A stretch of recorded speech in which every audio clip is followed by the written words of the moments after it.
All right, here we are. I always like to spend the first 30 seconds or so of the stream just making sure that we're coming through properly to troubleshoot the technical issues. Yeah. Sibilance. Are we live? Can you hear us? Yeah. Oh wait, are we live right now? We are live right now. We're live. Yes. Hello. I'm busy looking at chat. It's a minute early. We gotta make sure somebody in chat says we can hear you. Yes. Hey, we can hear you, says Tobbles. There we go. Alrighty. Thanks, Tobbles. Well, greetings. My name is Monty Martin. And I'm Kelly McLaughlin. And we are the Dungeon Dudes. Oh, I thought that he was going to join. We didn't work out how could I be? Can I be an honorary dungeon dude? Okay, let's do it again with all three of us, and then you're going to do the point. And Okay. We are the D6 Dungeon Dude Deep Dive. Yep, there we go. Okay.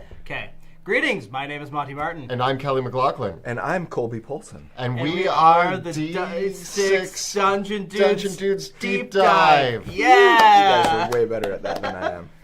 I mean, we get a lot of practice. Yeah. Doing all sorts of things. What's up, guys? Welcome to Toronto. Thank you. I love Toronto. This is your second time back at our studio. I know. I think that makes you now our most frequent guest. Am I the most frequent guest? Did I beat out Ginny and any other guests? Yes, because everybody else has only ever been here once. We usually only let people in here once, and then they're like, I'm never coming back. Yeah. And I'm like, can I sleep on the couch? It's a very small couch. But yeah. So today we're going to be spending the next few hours talking about Taylor Swift, Becky Hill, Colby's shirt choices to concerts, Dragon Age Veilguard, and maybe, if you're lucky, some D&D. Some D&D.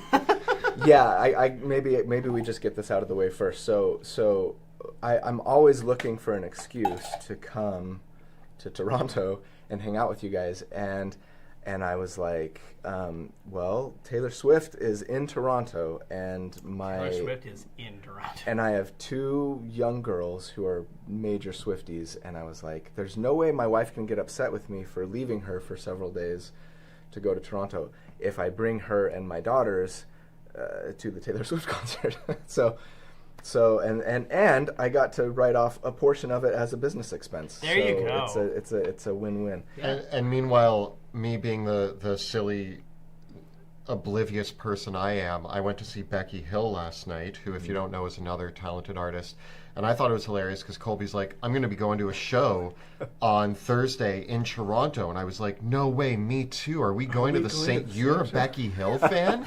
And he's like, who's Becky Hill? I'm going to see Taylor Swift. And I'm like, right, that makes sense. Yeah. There's more than one concert happening in Toronto. But So, we took out a second mortgage on our home.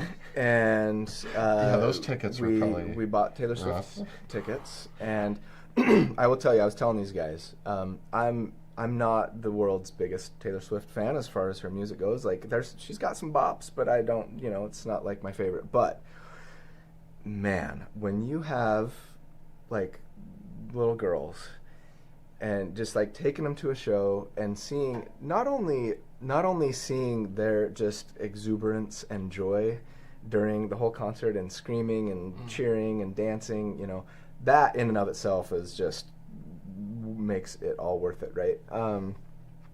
But also, I think maybe particularly with Taylor Swift, just like seeing like a woman just like owning the world, do you know what I mean? And just reveling in all of her glory and power. Like, you want your girls to see that, right? And to experience that and enjoy that, and I don't know, it was awesome. Like, love or hate her music.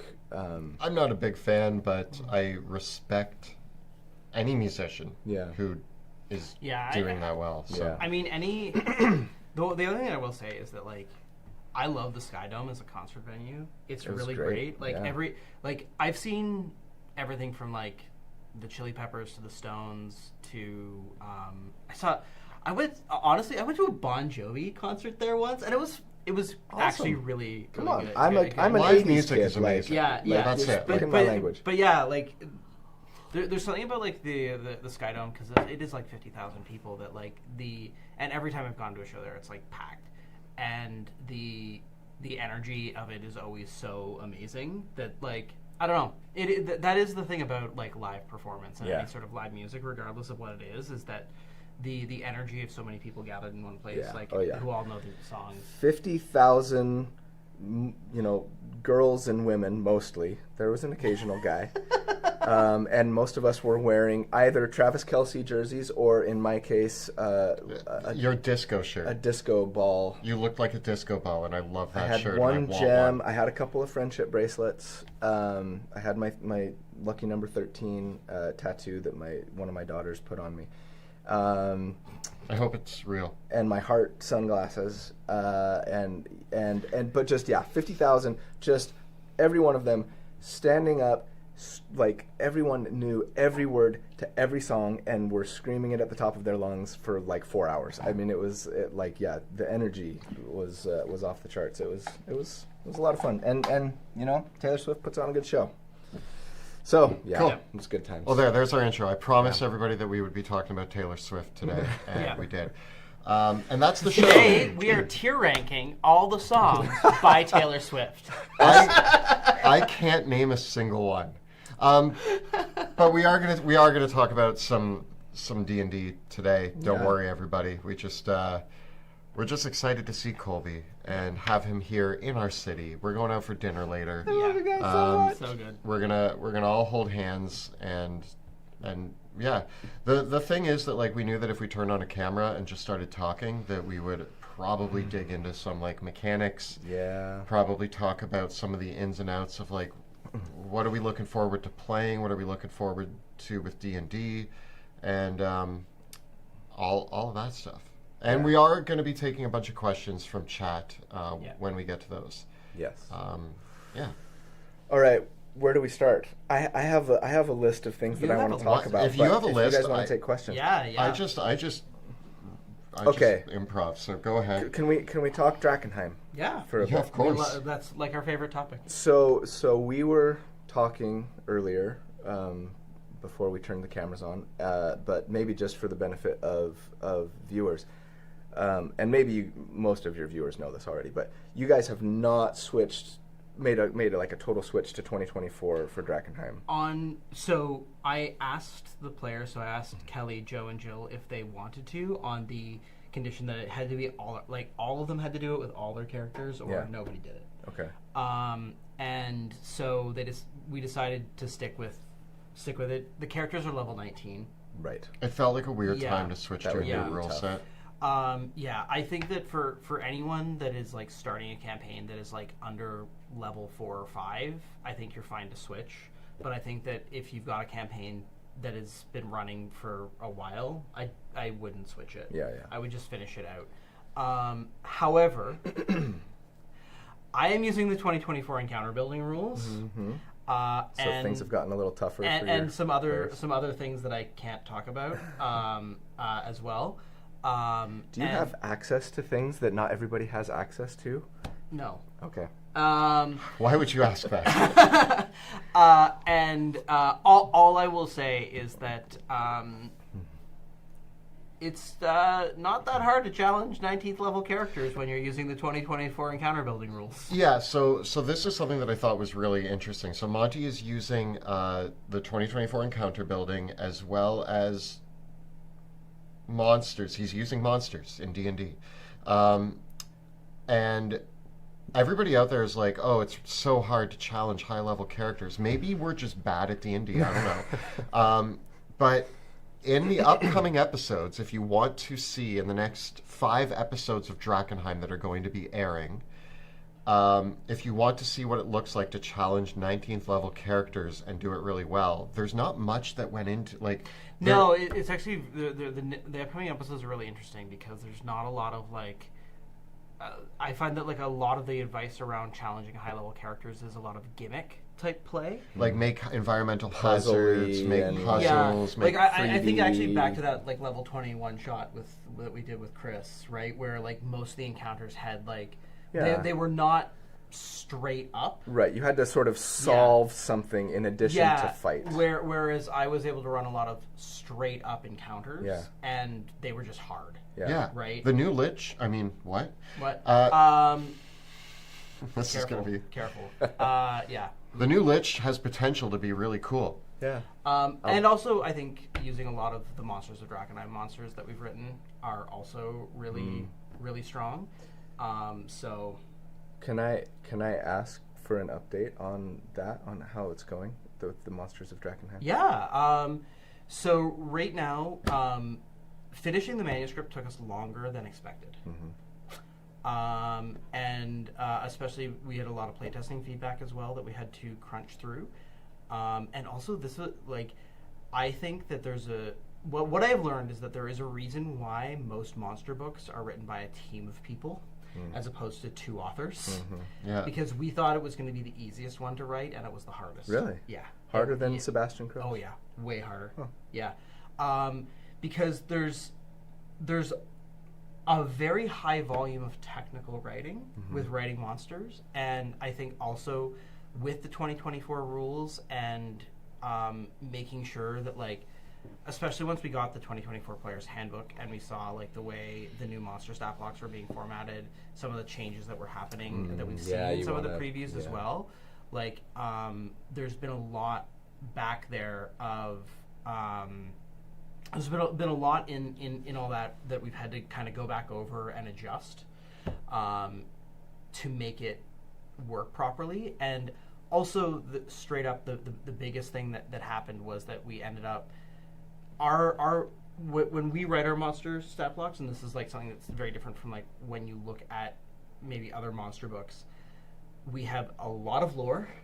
We have what happens when you harvest body parts from the monster. Okay, so you've got every like monster has a knowledge skill check results for them as well. to see like what their like immunities and resistances might be, stuff like that. Including the lore, also something that I'm really proud of is every monster has combat tactics. So even if they're a very simple monster, the combat tactics might be, this monster's a mindless brute who won't stop fighting ever.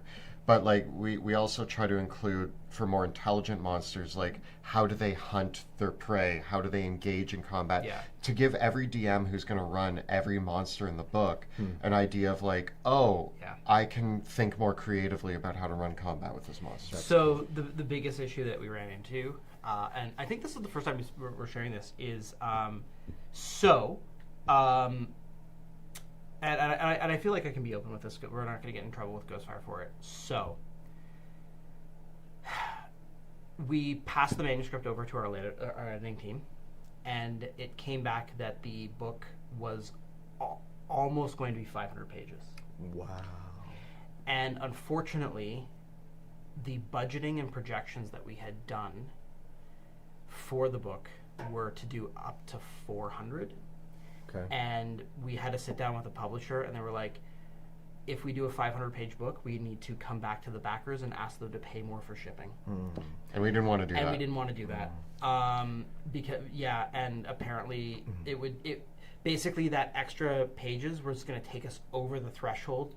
Cause like, to a new weight category for shipping. Got it. And so we've had, the kind of the compromise that we did was we've cut down a little bit of the lore for some of the monsters. We have cut a couple monsters as well. Ones that we were like, these aren't the best ones. Yeah.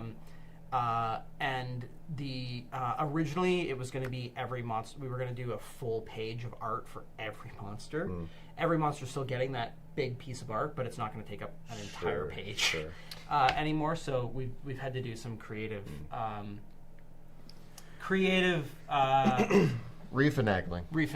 Well, shoot. Yeah. I want to shout out Stefan.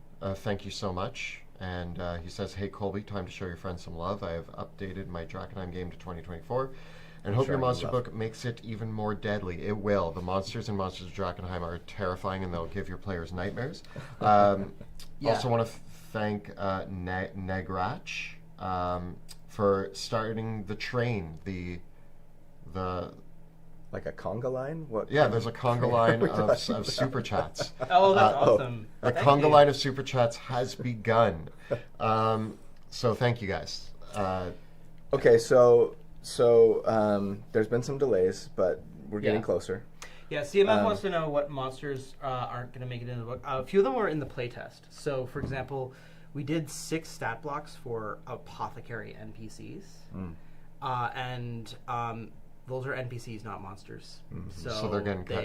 They had to get cut. There were a few sections that were...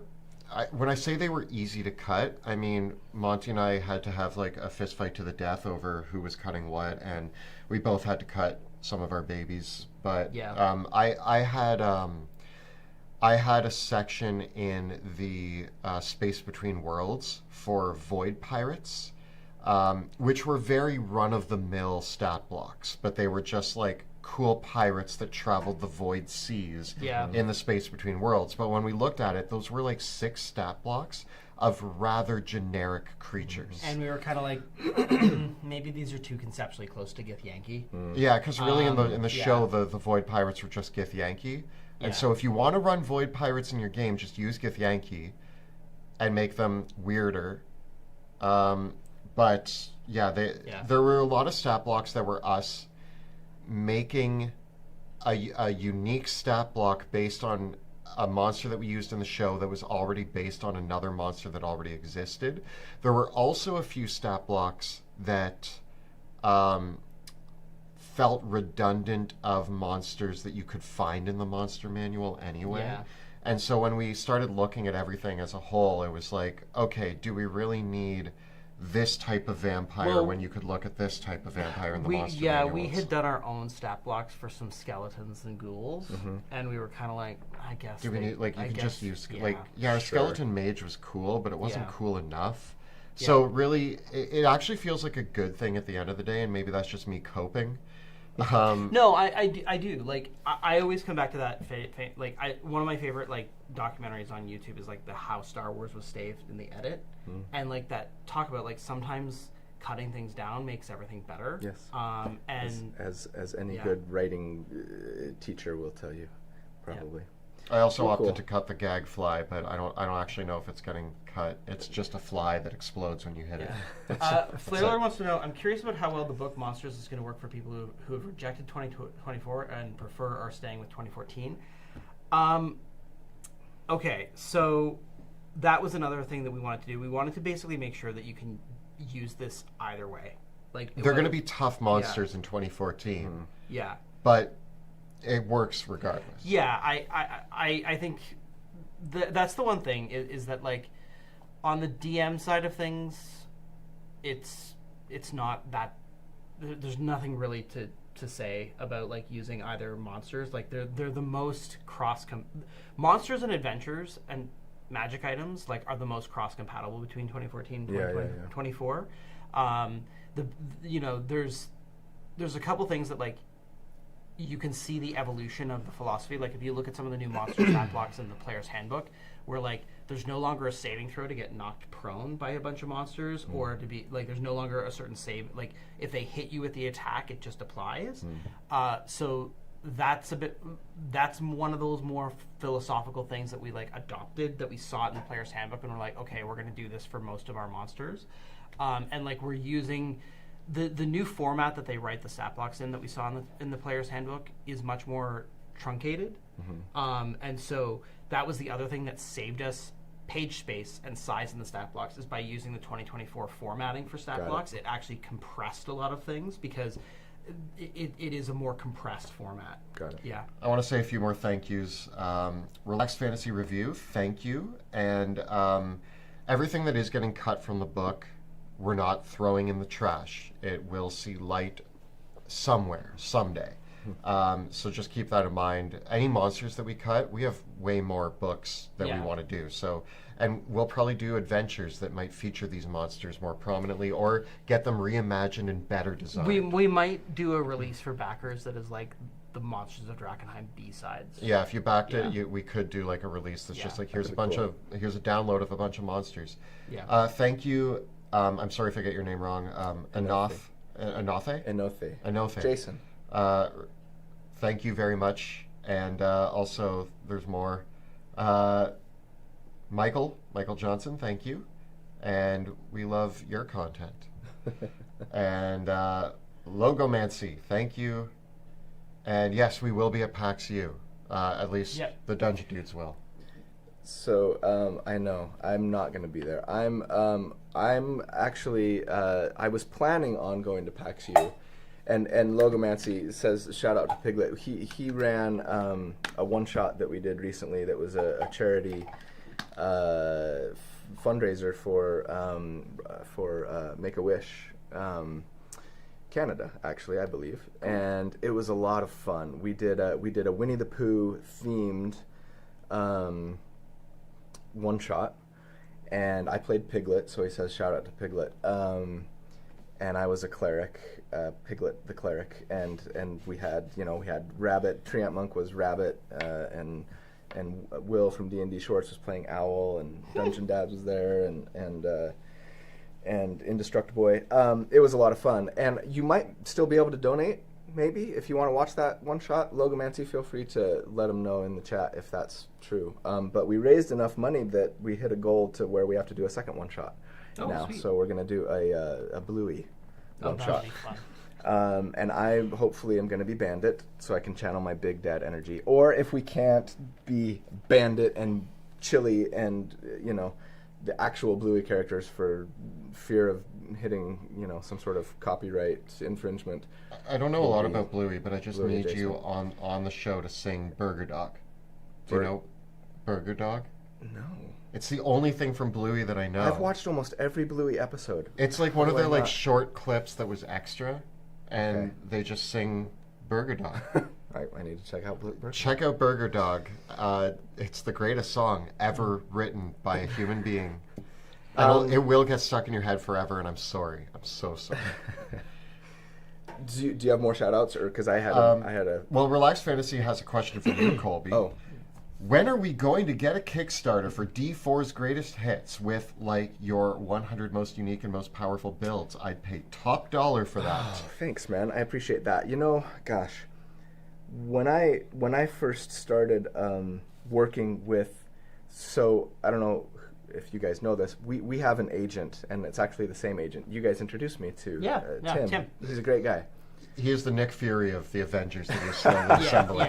Yes, because he's also Ginny's and Will's and Pointy Hat. It is like the D&D YouTuber union. We're creating the. I'm always going to call it the Avengers of content creation, but Tim is our Nick Fury putting together. He's awesome, but he when we first started working together like a year ago, he's like, okay, what kind of book do you want to create? And I was like, I think I'm looking to simplify my life, not complicate it. And he's like, okay, that's fine. He's not like pushy at all. He's like, but just think about it. It could be a good opportunity. And I have thought about it a fair bit over the last year. I think if I ever were to do a book, it wouldn't be, like a homebrew world or anything like that. I think it would be something like, I don't know what I would call it. It would be like a book of bosses or something, because a lot of people who watch my videos are forever DMs, and they tell me in the comments all the time, like, oh, I used this build for like my big bad, for my campaign or for like a boss or whatever, and I was like, that might be better than just like a bunch of player character ideas in a book, though they could be that too, but maybe it might be more appealing if it was sold as like, a book of BBEGs or something like that, where I have like art and just like the build. It can be tough though, because, they're all, the builds that I do are all player characters, right, as I conceive of them, and not everybody wants to have their big bad be a humanoid. Right. Well, and I think the other thing too is that when it comes to NPCs and monsters, you are free to break the rules. And the other component to that is that, like, I remember playing back in 3rd edition when like it was very common when NPCs and monsters used the same rules as player characters, So it was possible to make a challenge rating 10 NPC that was optimized, that was way more difficult. Yeah. Right? Whereas in 5th edition, it's the damage output and hit points of the monster are what define its challenge rating. So you can't make a monster that overperforms or like you can obviously, but when you're actually calculating out, okay, what level player characters is this supposed to be up against? In theory, you're still supposed to like take that step back and like assess and say, okay, so yes, if I'm gonna make a Conjure Minor Elementals Valor Bard as an NPC, right? Yeah. And then you get into this other thing, and this is also where like it gets into monster design, where like there's a bunch of elements of a player character that, as a dungeon master, are just way too much to track, right? And from when it comes to like monster design, right? Like if you've a monster that does like more than 5 things is really complicated. And most player characters can do way more than that. A lot more than that, yeah. But a lot of boss monsters, even the boss monsters that we've made in Monsters of Drakkenheim, like as soon as you get, I like to say as a rule of thumb is that like give a monster a number of interesting things to do equal to its proficiency bonus.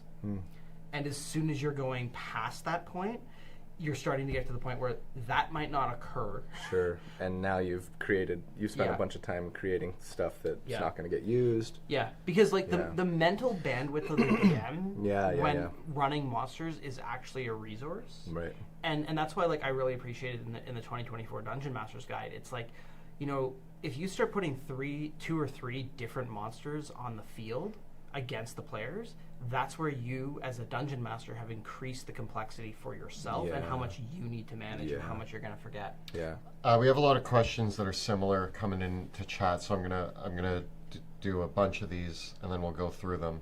A bunch of people are asking what our thoughts on the new class that was released on D&D Beyond is. A lot of people are asking about the next, what's after Drakkenheim for us, and one person has a question specifically for me about creating a character for Drakkenheim.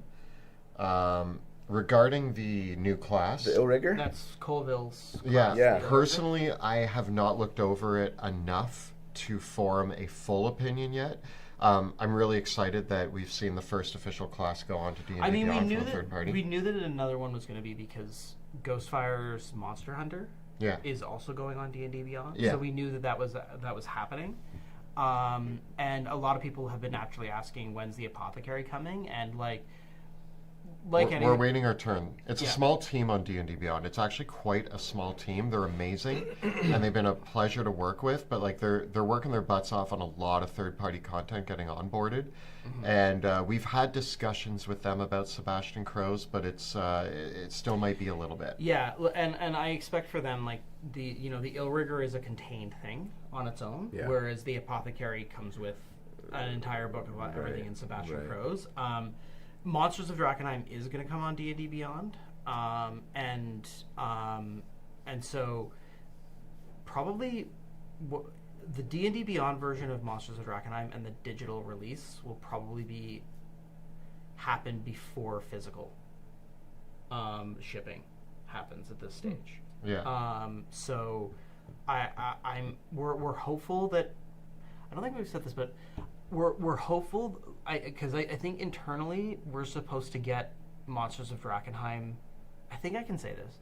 We're supposed to get the D&D Beyond team Monsters of Drakkenheim by the spring, so that they can start doing the ingress for it. Nice. I don't know how long the timetable will be after that for it to be available, but basically like that's kind of when, obviously when we can give it to the D&D Beyond team, that's when we'll probably be able to release the PDF for all of our backers as well. Cool. So it'll probably be the PDF drops. We'll send the PDF to the D&D Beyond team, and they'll be working on that. And then so it'll probably be PDF, and then the digital like other formats for that, and then the physical ones will come when they come along. That's always the way these things go. Awesome. In regards to what's happening after Drakkenheim, I have done the best job in my life at not spoiling anything, because usually I love to talk about all the secrets that I have. And so here's what I'm going to say. There will be something after Drakenheim. It's going to be awesome. It's going to be a cozy cottagecore campaign. It is okay. It is going to be a cozy cottagecore campaign that takes place in the nice hillsides with a little community of lovable people. It's going to be a new place called the Silent Valley. Oh, the Silent Valley. Yeah. And Monty and I have done a lot of work on building the places, the people, and the things that are going to occur there, and nothing bad will ever happen to them. And it's just going to be Stardew Valley. It's be like small, yeah. But it should be really exciting. We're very excited for what's next. We have been doing a lot of planning, and we've already had a couple session zeros. There will be many more, including an official one that we'll probably record and release to patrons. But I don't want to tell you too much other than that it is deep in the works, and you'll hear more when we are ready to share more with you. Okay. I want to play in that place. We'll see what we can do. Maybe we can get you down for a 6-episode arc, yes. And then your character tragically retires. I would be willing to tragically retire. And then the question for me specifically, who was it? Somebody mentioned. Just looking for it. Doug! Happy birthday! Yeah. You're playing a character who is the twin of Sebastian Crow. My advice for you is don't worry about who Sebastian Crow was in the show, because Sebastian Crow in the show did not have a twin brother. So you're already diverging from that narrative. Who Sebastian Crow is to your twin brother, I want that to be completely up to you. I want you to take the essence of Sebastian Crow, and maybe if you want to play the counterpart to your twin, maybe Sebastian Crow went down a much darker path. Maybe he's not a great, or maybe he went down a nicer path. You can take the elements that made Sebastian Crow part of the Drakenheim universe and play as the twin brother, but Sebastian Crow should not be the hero, if you want to call him that, anti-hero, whatever, that he is in the show. Sebastian Crow should have had a different path because your character is now the important one in the setting. Yeah, just to echo that, I say with generally anyone that wants to use the original Drakenforce characters in their Drakenheim campaigns. I mean, obviously check with your DM that they want to do that as well. But don't worry about being true to those characters because they're your versions of them now, and they can be whatever you need them to be. I find that it's they're always going to transform, and so let that transformation occur. Colby, if you were playing in a Drakenheim campaign, what would you play? Blade Singer Monk. Wait, what was the question? I was just going to be like, that's actually, not because it's a Drakenheim campaign. That's just because it's a Blade Singer Monk. I would 100% actually play an Arcane Hand Monk. I love the Way of the Serpent also. I know. Yeah. The Arcane Hand is special though. It scratches all of my itches. I have itches, and they're monk and gish related. I know. I'm not offended. The one that just melds them together so lovingly. It was cool when Monty and I came in with completely different ideas of what our monk itch that we needed to scratch was. Yeah. But yeah, they speak to different people. Yeah. Okay, so that might be a little segue because I wanna talk about 2024, and I know that we did a live. We went live a few months ago, like when 2024 was still like brand new, right? To kind of talk about things. We've had a few months now to simmer on it a little bit, and so just thinking of monks and how much better they are now. And yeah, maybe an Arcane Hand Monk would be too strong if we were using 2024, but you guys haven't transitioned yet in your game. So thinking about, when you start your next campaign and adopting 2024 rules, as I assume that you will be. Yeah. I mean, what are your thoughts? What are your overall thoughts on the new rules so far? Like, are you seeing? Do you feel like there's a lot of power creep? Like, how does it affect the meta game? Like, there's just, I think some things are starting to sort of become known in the zeitgeist a little bit, right? Like, Conjure Minor Elementals is overpowered. things like this that as I do. We played a Tier 3 Adventures League game at GamehoCon. Okay. And I played the Fighter 2 Valor Bard 14 with Conjure Minor Elementals. So you had Action Surge. Even. Yes. Yeah, and it was a little dirty. And I got to pre-cast Conjure Minor Elementals. I played a World Tree Barbarian. An adventure league. Just a world. I didn't go that broken. feels generous. Yeah, no, I actually, the DM's a friend of ours, shout out to Andrew. We played his adventure that he wrote, and I actually asked before the game, I'm like, I don't think he knew what he was saying yes to, though. I don't think he knew what he was saying yes to either, and basically, I chewed through like 3 fire giants that had maxed out hit points. Or storm giants. And you were level 16, you said? Level 16, yeah. It was pretty brutal. Yeah. Because it was the dual wielder. Right. Dual wielder so build. You had so many attacks. Yeah. Were you weren't Eldritch Blasting? No. With your cantrip, what were you, like True Strike or Booming Blade? Were you using only 2024 rules or okay? So no, I could use whatever I want. So I had the combination of everything. What were you using for your cantrip? I wasn't using a cantrip. I was dual wielding. But you're a Valor Bard. You get one of your attacks. Booming Blade. Okay. Yeah, okay. Booming Blade. Yeah. Sorry, I forgot that. Yeah, so it was Booming Blading. Got it. Yes, I was playing a a Dragonborn Valor Bard named Metallica Dragonforce. Of course you were. Awesome. He had some of the best puns at the table. And I was your dwarf father. Yes. Who adopted him as an egg. Yes, and you were raised on rock and metal. Yes. Yeah. That's awesome.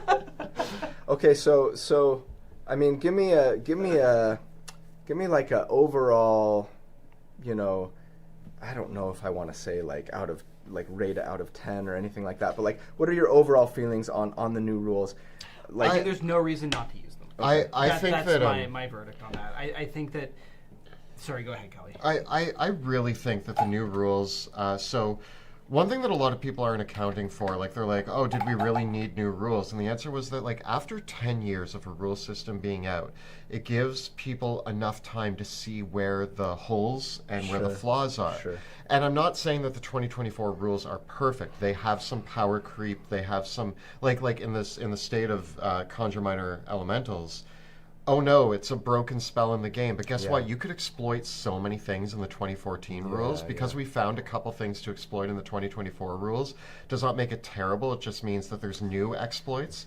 I think that overall, the power creep that people were worried about from the PHB has been alleviated once we see the DMG and the new monster manual. I think that everything feels more powerful, and something that we realize is fun at the table. Players love to hit big and do cool things. Yeah. So we are also seeing monsters that hit harder and go down faster. Not faster, like there are a lot of monsters that hit harder than you think that they would in equation to their hit points. We see some glass cannon type monsters, but what I think this means is that we all know that combat can take hours at the table. Yeah.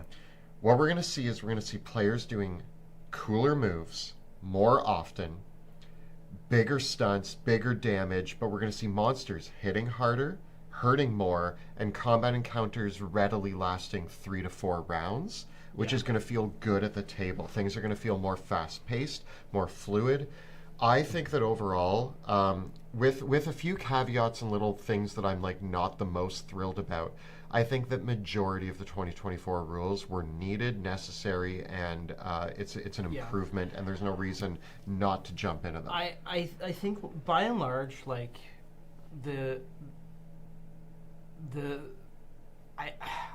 I can't think of a single, like, as we've been going through all of our class guides, I can't think of a single 2024 class, like 2014 version of a class that I would play over the 2024 version. Yeah. Right? Like, I just, like, even the Ranger, sure, which is probably the most vilified. maligned, Yeah. I still wouldn't play it.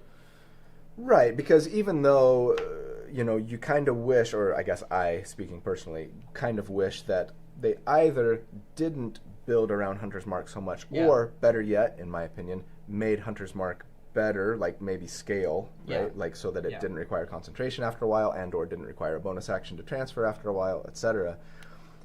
It's not like the Ranger is worse than the 2014 Tasha's version, right? Yeah. It's very similar. The Ranger still works, but it's a little better, other than the Gloomstalker, which did get nerfed. But we talked about this in our upcoming tier ranking. The Gloomstalker was S tier to the point where it wasn't worth taking another Ranger subclass. It could be difficult to argue. We don't love that feeling. So the Gloomstalker, unfortunately, yes, it feels bad being a huge fan of the Gloomstalker to see it knocked down a peg.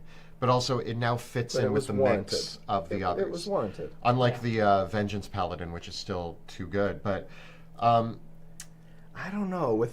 So there will be a new magic item in Monty and my new book, by the way, for Rangers that allows you to cast Hunter's Mark. Oh yeah, as a concentration-free spell. But it only lasts 1 minute, and you can't move it to a new target. We did sneak this in. Yeah, so we snuck that in as a magic item that doesn't require attunement, I don't think. But you can only cast it on one enemy, like when one enemy, dead, 1 minute. Yeah, what we did for it. Sort of like the old. Well, no, it's a little bit like the old. Favored enemy, was that what it was called? The D4? Yeah, that's kind of a bit of the but that only the worked once per inspiration turn. for it. But if you want to use your spell slots to cast Hunter's Mark and not concentrate, because I think the big downfall is the concentration, because there's so many great Ranger spells that you can concentrate on. Yeah, this is what we made. Well, holding this magic weapon, it can be anything. You gain a bonus to attack and damage rolls made with it, and you gain a bonus to spell attack rolls and the saving throw of your Ranger spells. The bonus is determined by the weapon's rarity. So it's your plus weapon, and it's a spellcasting focus for Rangers. And when you hit with an attack using the weapon, you can expend a Ranger spell slot to cast Hunter's Mark as the target as part of the same action used to make the attack. When you do, you can cast the spell so that it doesn't require your concentration. You can cast the spell in this way. The spell instead lasts for 1 minute or until the target dies or until you cast Hunter's Mark again. And how often can you do it? As much as you want. As much as you have spell slots, because you have to expend the spell slot as part of the action. I like that. Yeah. Because there's a trade-off, right? It's like... it no longer requires a bonus action to cast, which is great because you just do it when you make an attack. I wish there were more things. The treatment that they gave to the Devotion Pally and the Vengeance Pally, where you get to use their Channel Divinity stuff just when you make an attack. I wish there was more of that in the game, frankly. But that's just because I like things that are overpowered, I suppose. I don't know. Anyways. Can the magic item work with your free casting of Hunter's Mark as a Ranger? Your limited number of free castings per day? We might have to work on the wording to make that work. Right now it's work in progress. Yeah. But I like that because it doesn't require your concentration, it doesn't require a bonus action, but you can only do it on one enemy at a time. Like there's no way to even transfer it. And you have to give up a spell slot, so there's a give and a take there, which I appreciate. Yeah. It's like, and this is better, and you have to use this weapon to get back, at least to get it going. Like in theory, you could switch to another weapon. Weapon swap. Okay, so here are the big things that I'm anyways hearing a lot about, and maybe it's just because I've done builds around these, right? That people are maybe complaining about, and so thinking about these things that are getting a lot of sort of attention as being bad in 2024, right?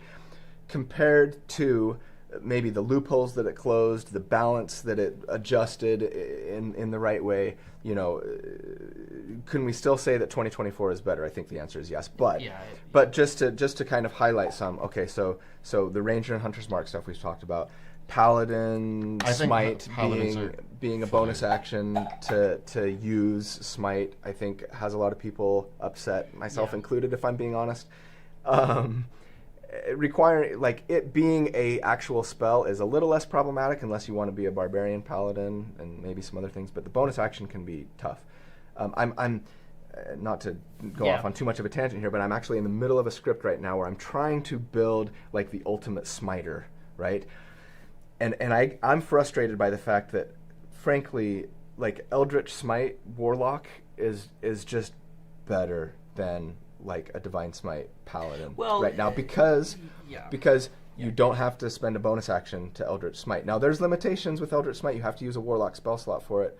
etc. But like what I'm trying to do actually is combine them into one build. So it's a multi-class Warlock Pally, so that they can both Divine Smite and Eldritch Smite with a single attack. But the Paladins requires a bonus action, and the Warlocks doesn't, and that frustrates me because, when you're adding, let's say I'm spending a bonus action to do an extra 2d8 to 5d8, 6d8 damage or whatever, right?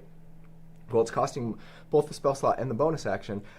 If I have a weaponized bonus action, if I have, whether it's Polearm Master or I'm dual wielding or whatever, it's like, okay, I'm not just getting extra damage for my Divine Smite here, I'm giving up something for it. Yep. And that's the bonus action attack. So how much damage would I have done with that bonus action attack? Well, it depends. Do I have a buff on myself that's adding more damage per attack? What's my ability score modifier? Am I using Great Weapon Master? Well, that actually wouldn't apply because that only works on your attack actions. Anyways, you kind of have to go, okay, what am I losing and what am I gaining? And if it's like, well, if I smite, I'm only doing like 4 or 5 more damage, but it's costing me a spell slot. Like, I'm just not going to smite, right? That frustrates me. Like, for me personally, like, I feel that what I would have loved to have seen would have been the smites to be a more robust class feature. Yeah. Where there were a lot more different smites. Like Rogue's Cunning Action stuff now. Yeah. With their sneak attack. And I do feel that limiting the smites to once per turn is the correct choice. Sure. And if the smites were stronger, then they would justify the bonus action cost, right? Yeah. But that's kind of the dissatisfaction with it is that it I think for a lot of people it feels like it got hit from two sides. Yeah. And that's always the brutal thing is when something gets nerfed from two sides. I think the additional smite spells are going to be more useful now. Yes. But that's the thing is we just did our Paladin review. There are a lot of class features on some of the Paladins that say when you use smite. And it's only Divine Smite. And it's only Divine Smite. Not like Searing Smite. I think that an oversight, like if I was homebrewing at my table, I will say if you use a Smite spell, you can use this ability feature. and that's where like it needed a bit of a container there. Like I just feel that in general, I think that almost all of the Smite spells could stand having an extra D8 thrown on them. And you're going to use them now mostly against undead and fiends. Yeah. And that probably would have made that change feel a little bit better overall. I do think that the cost, like, because bonus action plus a spell slot is a pretty hefty cost. Yeah. To spend. Yeah. And so, if you want me to, like, from a mechanical point of view, paying that cost I think is important. I do think that like the going ham and like smiting on like 3 attacks in a turn is that needed to get pulled back. I want to talk about burst damage, but that's a shift to kind of a larger topic. So I was just going to say, like, all of this being said, and I don't disagree with you, but I do think that there was an over-hatred for the new Paladin when, like, people throw out the term, which I always hate hearing, which is, like, they nerfed it into the ground. And I just don't think the Paladin was nerfed into the ground. The Paladin, we saw one of their most prominent features get a nerf, yes. But Paladins, I think, are still an S-tier class in the game. I think they're still top of the line. Aura of Protection, heavy armor, spell casting. They still do everything. They're the everything class. The subclasses, at least Devotion and Vengeance, got massive buffs, in my opinion, with the Channel Divinity being usable just as part of your attack. And Vengeance Pallies being able to transfer their advantage, right, to new targets. I mean, there's a lot that they saw that was awesome. Paladins are still weapon masteries, top tier for me. I have very little bad to say about them overall as a class. So I guess in the end, there's so many other things that I want to talk about. Can I throw in Alyssa's question here real quick? What subclass are you guys most excited to chat about that isn't in a tier video that hasn't come out yet? This applies to you. What's a subclass also that each of us that we're most excited to talk about on our channel? I think for me, I don't know the specific subclass, but I'm excited to get to the sorcerers. Yeah, that'll be fun. I'm excited to talk about the warlocks. Sorcerers are so good. Gosh, all of them. I mean, I've already done, I don't even know, a dozen or more videos on like new builds for the 2024 rules. So I've probably talked about all of the ones that I'm most excited about. I've got a Dance Bard video coming out. I think Dance Bard sucks. Okay, I'm glad you think that, because there are people it ended up arguing being with us. way better than I thought when I built it. Now, Okay. but here's the thing though that you have to think about. So I just don't know why you would play one over a Valor Bard. yes, I think if the reason you're playing a bard is because you want to be a quintessential bard that like mostly, you know, buffs their allies, debuffs their enemies, inspires, you know, is a jack of all trades, etc., then the Dance Bard probably isn't the best pick, even though their level 6 features are pretty good, right? And giving everybody a bonus to initiative, stuff like that. But it's their level 3 features that are like... Why don't they get extra attack? Yeah, like I'm not, like, you're giving me these things that make me think that I'm going to be good in melee, but I'm not actually good in melee, right? But because one unarmed strike as a bonus action when I use inspiration doesn't really do much, and if I try to build around that by going dex first over charisma, like, yeah, you still don't get extra attack, so now I got a multi-class 5 levels into something else.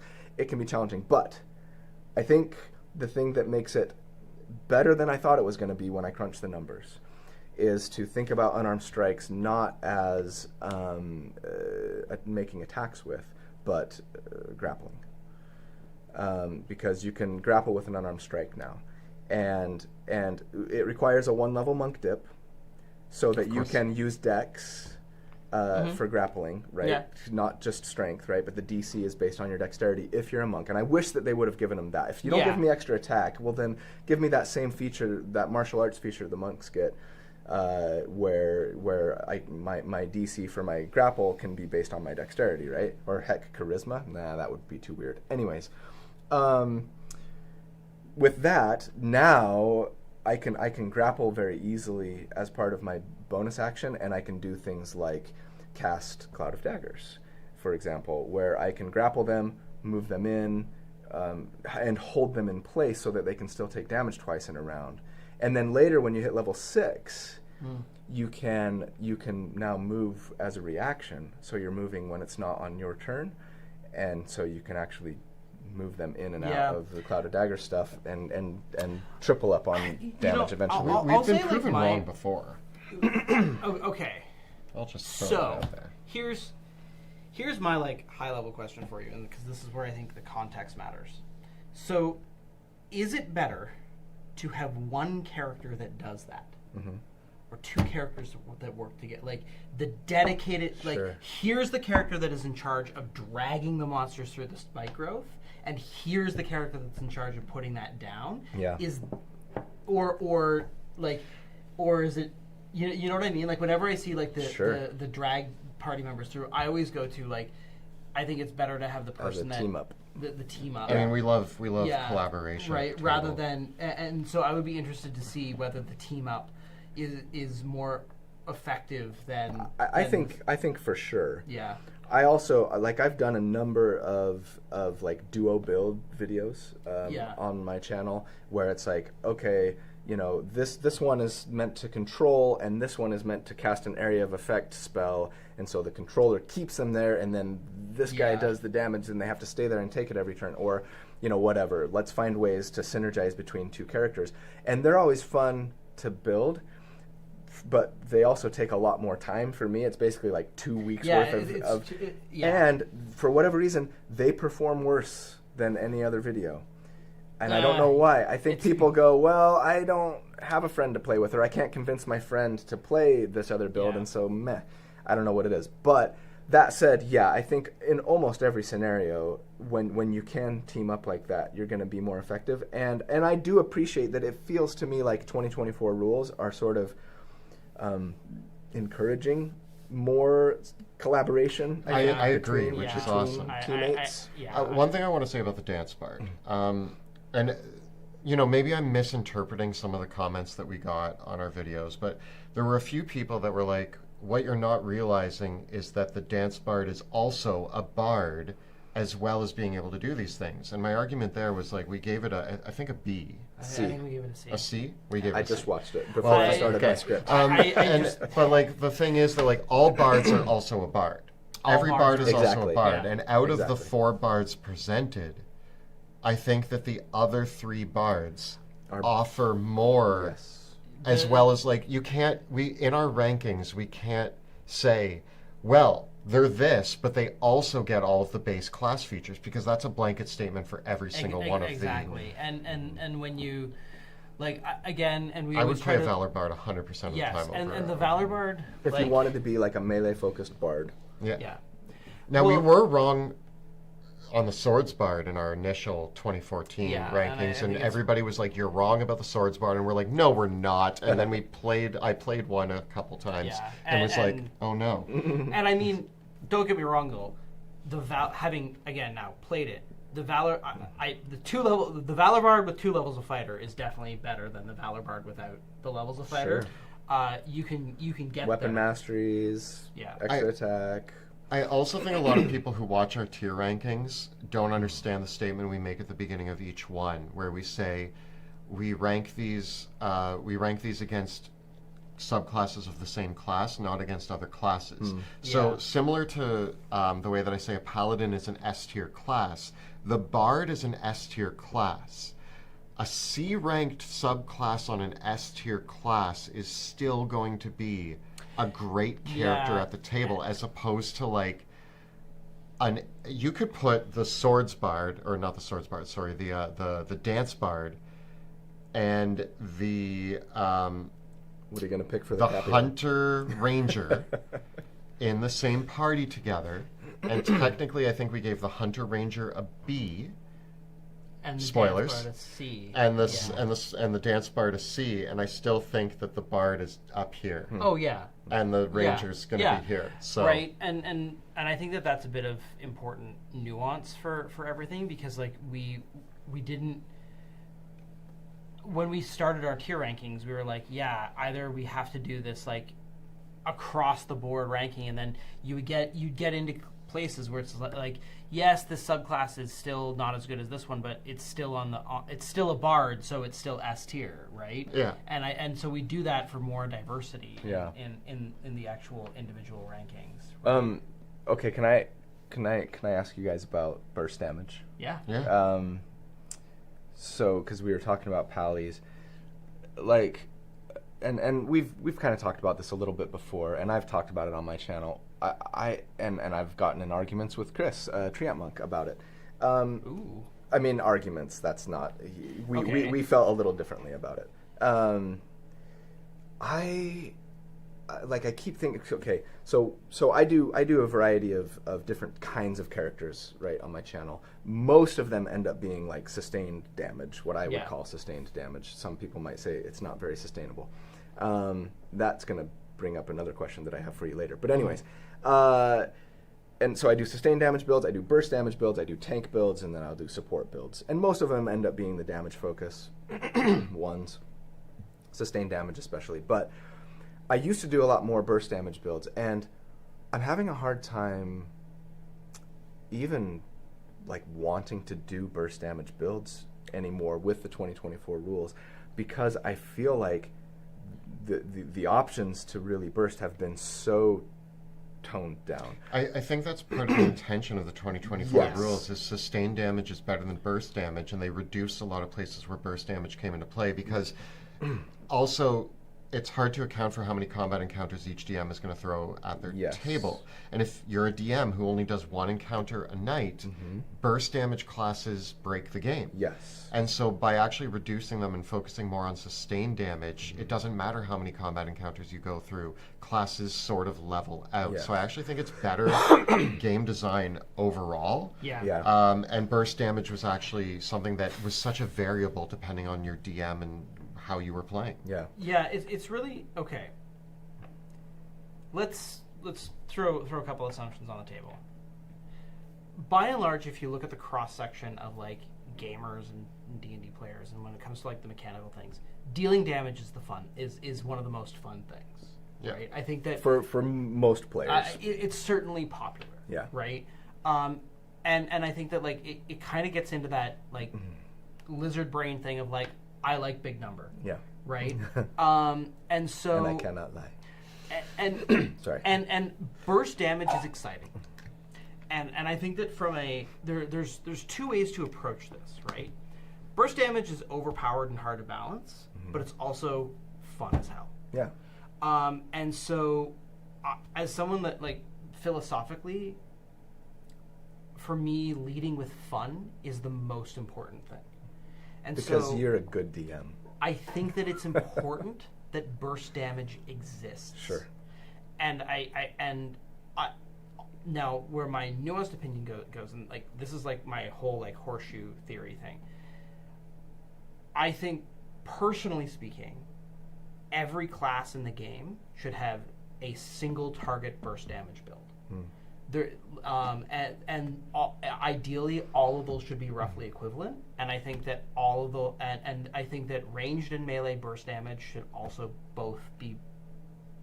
Melee burst damage should be a little bit ahead of ranged, but not so much that you would never play a range burst damage character. So, I feel that if we're saying burst damage is a lot of fun and players enjoy it, rather than the game should be built with that premise that it is fun and that it should be a thing that exists.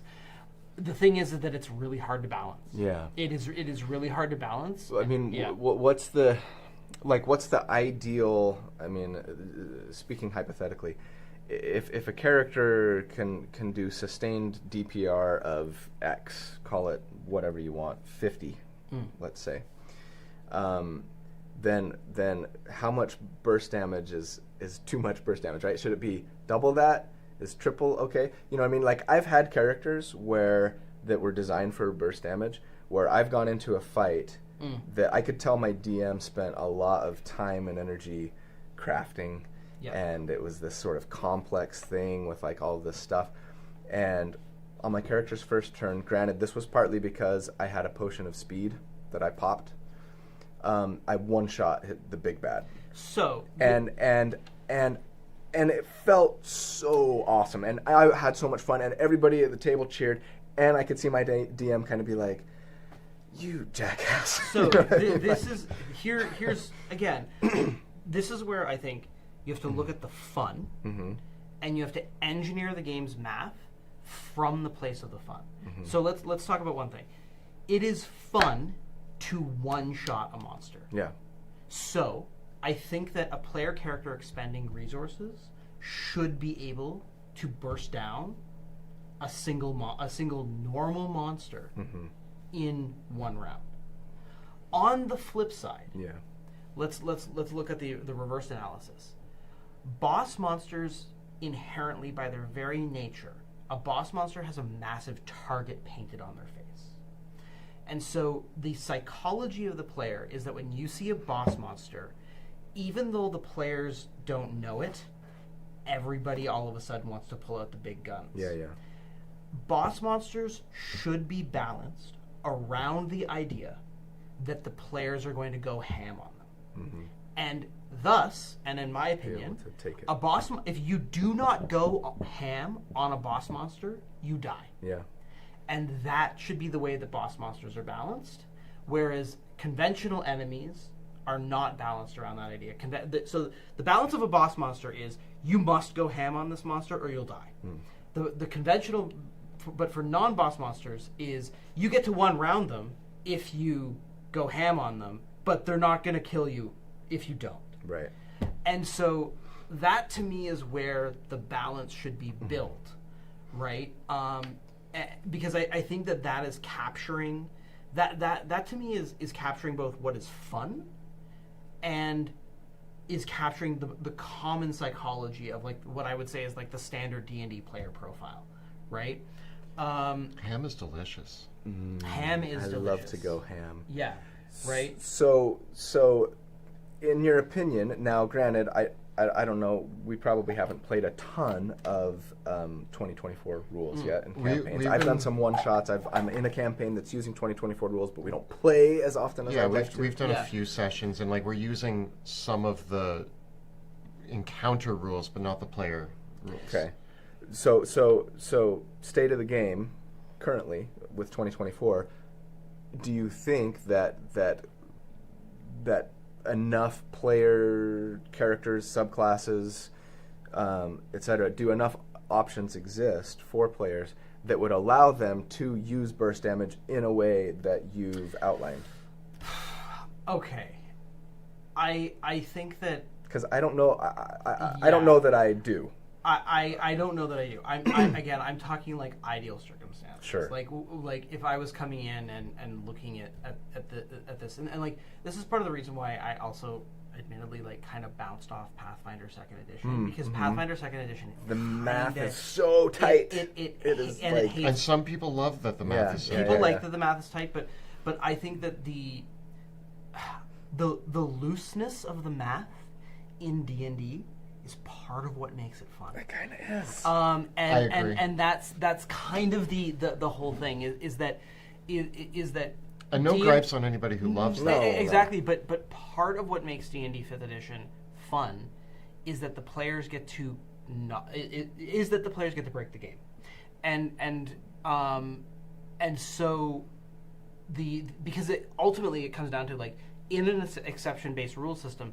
The core mechanic at play in D&D really, with the spells and with everything, and this is the thing that unfortunately is unevenly applied across the classes and subclasses, is that basically the model of the game is saying, hey, player, here's your baseline, and and you get a number of coupons that you can redeem to rock the world. Yeah. And choose and make sure that you choose carefully when you're going to rock the world. Pick some good coupons. And the thing is that formula of giving the players a certain number of coupons when they get to do the cool and exciting thing where the spotlight goes on them generates narratively exciting gameplay. Yeah. Where you get these big things, and because the players get a measure of control, because the dice in D&D are super swingy. Yeah.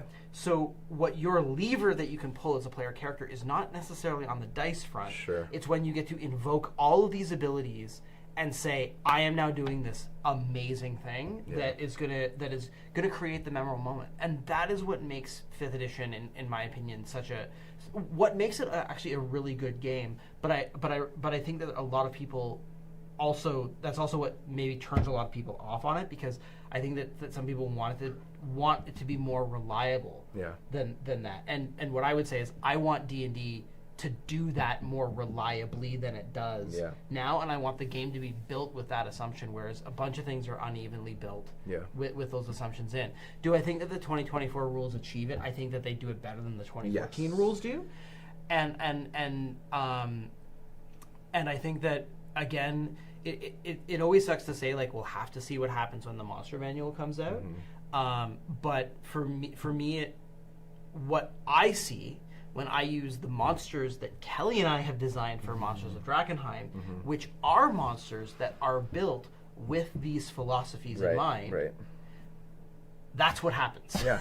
Right? Is when you build boss monsters that can withstand the full onslaught of what the players can do, but normal monsters that just get blown up by the player characters, people have fun. Yeah. Yeah. I'm just finding, like, as I contemplate like burst nova potential in my builds, it's like, okay, I feel like I almost it's really hard to not, for example, always take Bugbear as my race if it's available. Is that because they have reach, or is that because it's they have a 2d6 per attack on the first round of combat? And it's like, I'm looking forward to that getting revised out. Yeah, it's overpowered. It is. Let's just not have Bugbears as a playable race. I don't know. And a lot of tables don't, and especially if you're playing with like 2024 rules only, right? Yeah. But or I mean, I'm sort of a meme now for like always taking fighter, because they are the bacon of D&D, as we all know. But especially I love that you brought that up. But especially because, like Action Surge is Action Surge. Like, there's just not a ton of burst potential. There's even less, totally. I guess, than there used to be. This is one of those things where, again, like, I just come back to, like, there's a couple features that everyone got in 4th edition that suddenly became fighter class features in 5th.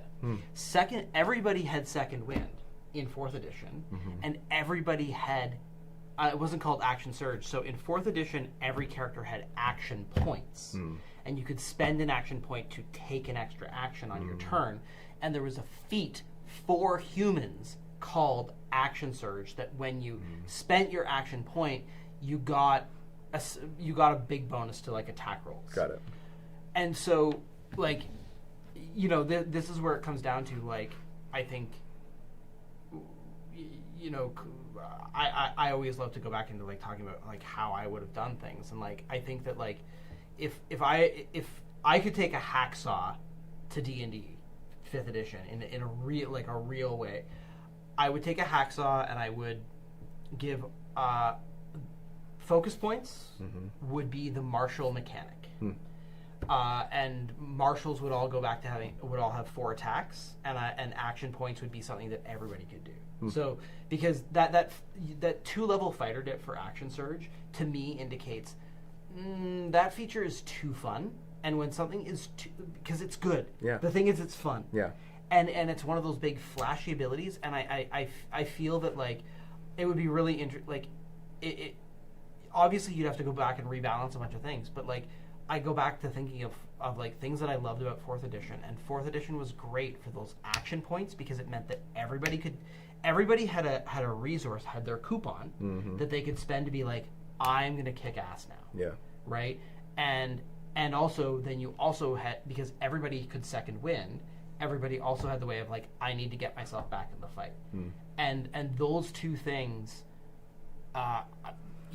becoming fighter-only class features, I think that to me is like, if I could re-4th edition something back into 5th edition, let's take those out and give them to everybody. I'm gonna call out a few quick questions here.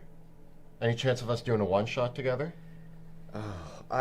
I said this before we started filming. Like, I want to play D&D with you guys so bad. We've done a couple of one-shots, and it was a lot of fun. Yeah. We're gonna make it happen at some point when we can. And we've toyed with the idea, and I don't know if we can or you want to talk about, but, like, doing something where, like, we kind of bring myself and maybe some other people in and do we hang out in Toronto for a few days and record, like, a mini series. Yeah.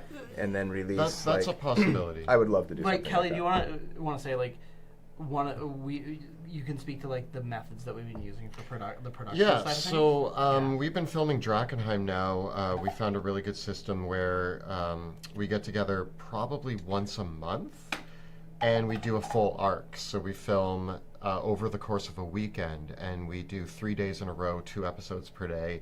We might try to do 3 episodes a day in the near future and see how that works. But what that's allowed us to do is we can complete a full arc, the team gets to be more focused, and we get a lot of work done in a single sit. Everything feels more concise. I forget things less because, you know, I'm in the next day being like, I know exactly what my character was doing. You get to have a week on marathoning D&D. And the good news is that actually works really well for flying a guest in. Yeah. To be like, would you like to do a 6-episode mini-series with us? Over a couple of days. Yeah. And so that's something that we're looking at. And, like, Colby's on the top of the list for people that we would invite down to do a 6-episode series. I love the idea of taking a page out of like the current status of, like, the TV world. Yeah. And doing, like, you know, and this I'm really stealing your idea here, Monty. So I'm not going to pretend like this was my idea, but you know, of saying, okay, Arcane, my favorite show of all time. It is so good, you guys. If you're not watching Arcane, oh my gosh, I can't talk about how much I love the show. But anyways, you know, or any show, right? They're 9-10 episodes, right? Yeah. Most shows that come out these days, 8 to 10 episodes, right? And I love and they call that a season. I love the idea of being like, okay, here's like season 1 of this new thing, and like, boom, you know, you bring people in, you record 8 to 9, because if it does well, you could call them back and do a season exactly, 2. and or you know, build on that with new characters maybe, or whatever. Like, and now I'm gonna get away. Maybe we come back to this, but I wanted to say, I don't watch any actual play D&D games. I don't watch Critical Role even, right? You're not caught up on Dragon. I know, and I feel like a terrible person for being in this room between you two amazing people who I love and saying that. You don't know what happens in season 2, episode 34? You don't even know? Because here's the thing, like, I barely have time to play D&D myself, right? No. Let alone watch other people play. Now, that said, I have a friend who was like, you don't watch Critical Role? Oh my gosh, you should. And I'm like, well, there's like 5 zillion episodes and they're all 4 hours long. Like, where do I dive in? And he said, the Briarwood arc, like, just like, it's episode something of, you know, whatever, and you just listen to these like 8 episodes or 10 episodes or whatever, and you get like this nice like arc of Briarwood, and I'm like, okay, like, I can do that, right? And so I popped it in and listened to it while I mowed the lawn and drove, you know, to work and back over the course of a couple of weeks, and I was like, that was good, and it was entertaining, and I felt like I could get into it, and I got to know the characters, and I don't have to invest 4 hours a day for the next 5 years in order to like listen to all of it. Is there a point for those who have not ever watched Drakkenheim? Like, how dare they? Is there like a little like entry point that you could do, like a the first an arc? season is the most self-contained at this stage, and that's where like a lot of learning comes into play, because you set up the world. And like really now Drakkenheim is like a 200 episode commitment. To go through future campaigns. We're gonna do a little.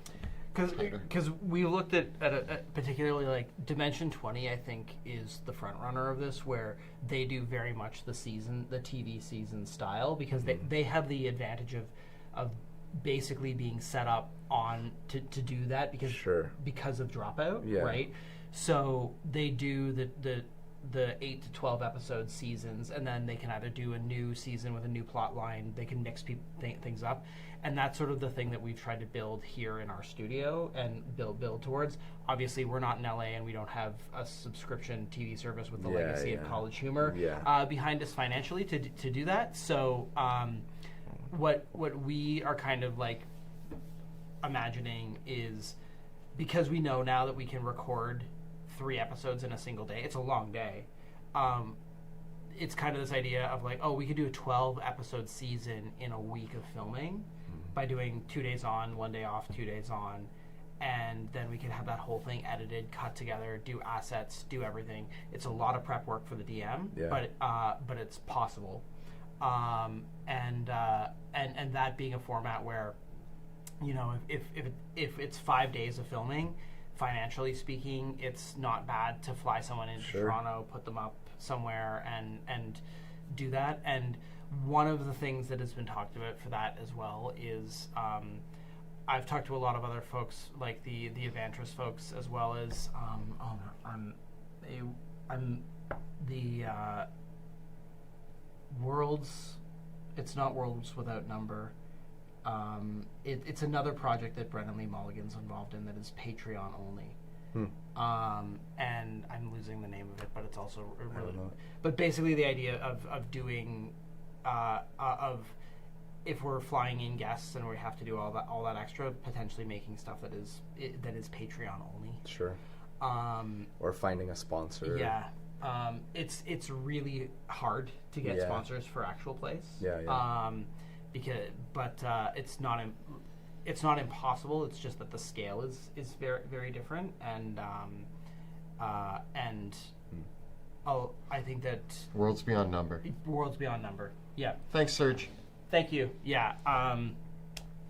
So there's a bunch of different ways to approach that and solve it, but what it essentially boils down to is making sure that we can get the infrastructure to bring people in and make sure that everyone's paid and everything like that and accommodated and whatnot. you know. But it is possible, and for That'd me be as so well, fun to like be a part of. I also will just put it out there is I'm at the point for myself and my enjoyment of role-playing games that D&D is not my favorite game to play in a one-shot. There's a lot of other RPGs that I find work way better as one-shots, like Morkborg and Ten Candles and Pirate Borg. I love playing those games as one-shots because they're really built around it, whereas I find that with D&D, I like to be able to soak in it. And it's a slow burn, not a... Yeah. Do you guys want to take some chat questions for a little bit? Yeah, sorry, you only got to one, and you said there were a few, and Yeah. I ended taking us off on a tangent. Will asks, would you all ever consider doing team composition builds in addition to single character builds, since D&D is a collaborative storytelling game? I know that you said that they weren't doing as well on your I've done them channel. in the past, but they always underperform, and they take more work too, so it's like a double whammy. And so for that reason, it's been quite some time. I think the last one that I did was the Night in... No, sorry. It was called The Mountain Blade, where one character was a centaur, and the other was riding on the centaur's back. And cool. And the one riding on the centaur's back was a tank. And it was like the best tank build I've ever done still, I think, to this day. Because you can take the mounted combatant feat and force an attack. It's one of the only ways in-game you can force an attack that's intended for somebody else to come at you instead. Right. And so you can be, you're the knight in shining armor on your trusty steed's back. Your trusty steed just happens to be another PC. Another player. And there was some nice synergy because the steed could be a rogue with a sentinel feat, and thanks to the sentinel feat that says, when an attack is directed against someone other than you within 5 feet of you, you can use a reaction to make an attack. So the one was forcing the attack on them, Forcing the attack causing on them. the rogue to get another And attack. then the rogue gets to double up on sneak attack because they're making a reaction attack every round because their tank was getting hit. And so good. If you haven't watched that and you're interested in knowing how to play that with your buddy at your table, watch The Mountain Blade. It's a two-parter, but it was a lot of fun. We did, Monty, I don't know if we talked about this video or if we actually filmed it. Did we do the video where it was like the best, like we tier-ranked party composition? We each made our top. Right, We did our 4-character party. We didn't do like builds for collaborative, but we talked about the collaboration between certain classes and what our best builds were. I think that, we had a lot to say about... I did the All-Gish party. I think it was like the Blade Singer, the Hex Blade. And the Swords Bard or something? I think so, that and the Moon Druid. I think that was my, lame. Yeah. Mine was like, oh man, Gloomstalker.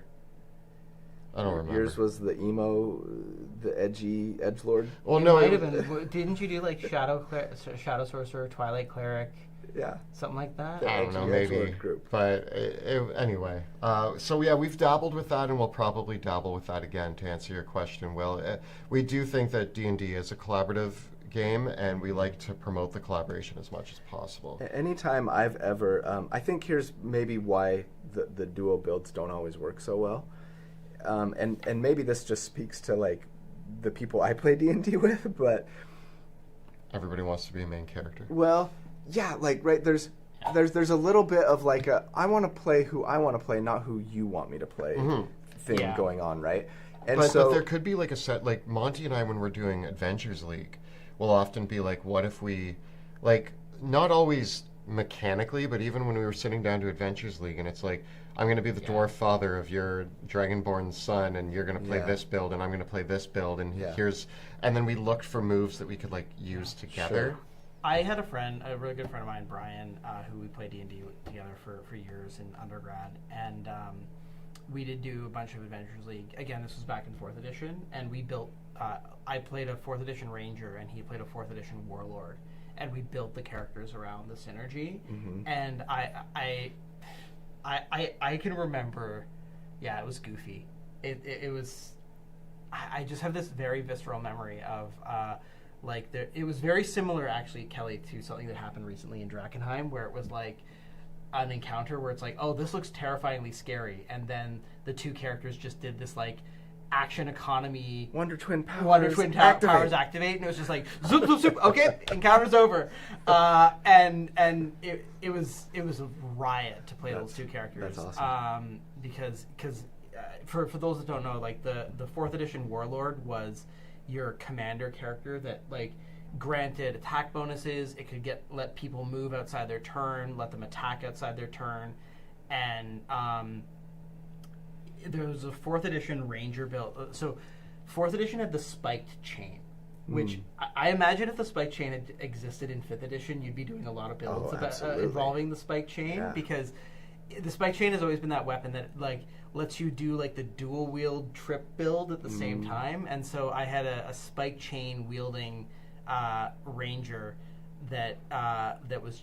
It was a lot of fun to again, and that character had like all like these reaction things to move and make extra attacks and everything like that. And it was just a lot of fun to do that kind of teamwork stuff. I just saw a question here that I actually really like from Quick Glove. What are some ways to support your party without going full support builds, such as a martial character? And my answer to that is there are a lot of feats, there are a lot of options that you can get to have your martial characters move enemies.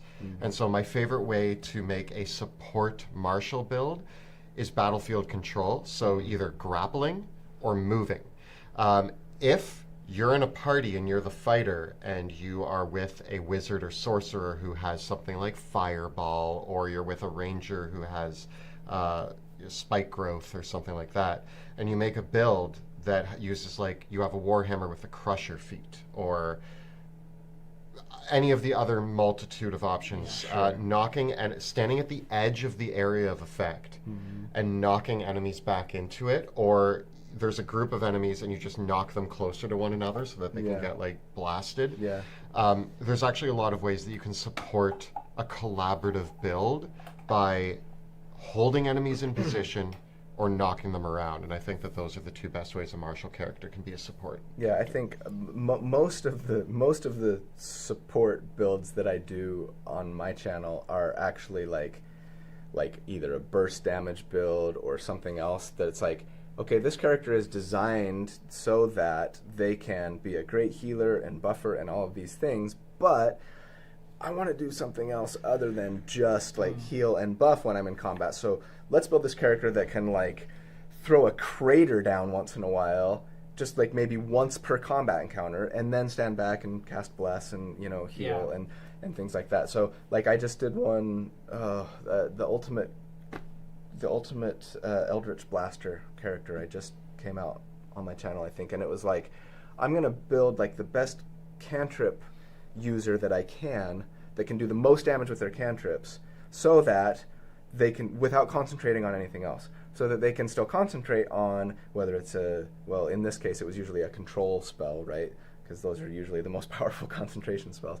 So you can still concentrate on your hypnotic patterns or your fear or whatever, and still do like really solid damage with cantrips. Is there a build that gets Eldritch Blast, Conjure Minor Elementals, and Quicken Spell? Yeah, absolutely. Yeah. I mean, the best Eldritch Blaster is the Cosmic Warlock that we made, but you should look at it. He just winked at me. You guys couldn't see because his eye was over here. Yeah. So people are shipping us in the. I did see that in the. We've been shipped. Yes, so that's fanfic coming soon. Oh God, I don't know. I'm sure somebody out there is going to write fanfic and. It's going to be weird. Yeah, it will. And I'll love it. And I'll read it. Yes. Now I can't even remember what we were talking about. Another question. Do you have more questions, Philip? I might. I'm going to get some more water. Yeah, do it. Hold. I mean, don't hold. Continue. Sorry, somebody's been asking a question here several times. For Monty and Kelly, if you could have the ability to change the wild magic barbarian, how would you do it? More wild options. That's it. I want more wild options. The list seems limited. It seems like it's too small. Would you give them like full access to the wild magic like sorcery? No, because that's too dangerous. It's not that it's too dangerous. It's that it's taking away. No, it's that, and I can actually give the answer specifically for this. it's because the wild magic table interacts with sorcerer-specific class features. Yeah. So that was one of the issues that we ran into when we were writing Dungeons of Drakenheim originally. Which is why the Arcane Anomaly table exists. Which is why the Arcane Anomaly table exists. Right? So what does a barbarian equivalent wild magic? Maybe there's not a rolled a D100. You know, it doesn't have to be that extensive. But what does that look like? Like, what kinds of things could potentially happen? I think, like for me, my two things with the barbarian that are the design space with the barbarian that should be occupied but isn't, is that barbarians need special rages and they need war shouts. Those are two things, and so like I feel like you see it with some of the barbarian subclasses where they generally have like some kind of like cry or battle cry or shout.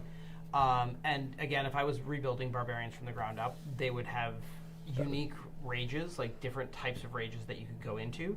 And so I think that with the wild magic barbarian, like if I was really developing it, there'd be different, like almost like different types of wild magic rages that you could go into, and like some sort of like shout that you could do to like make magic do something crazy and weird.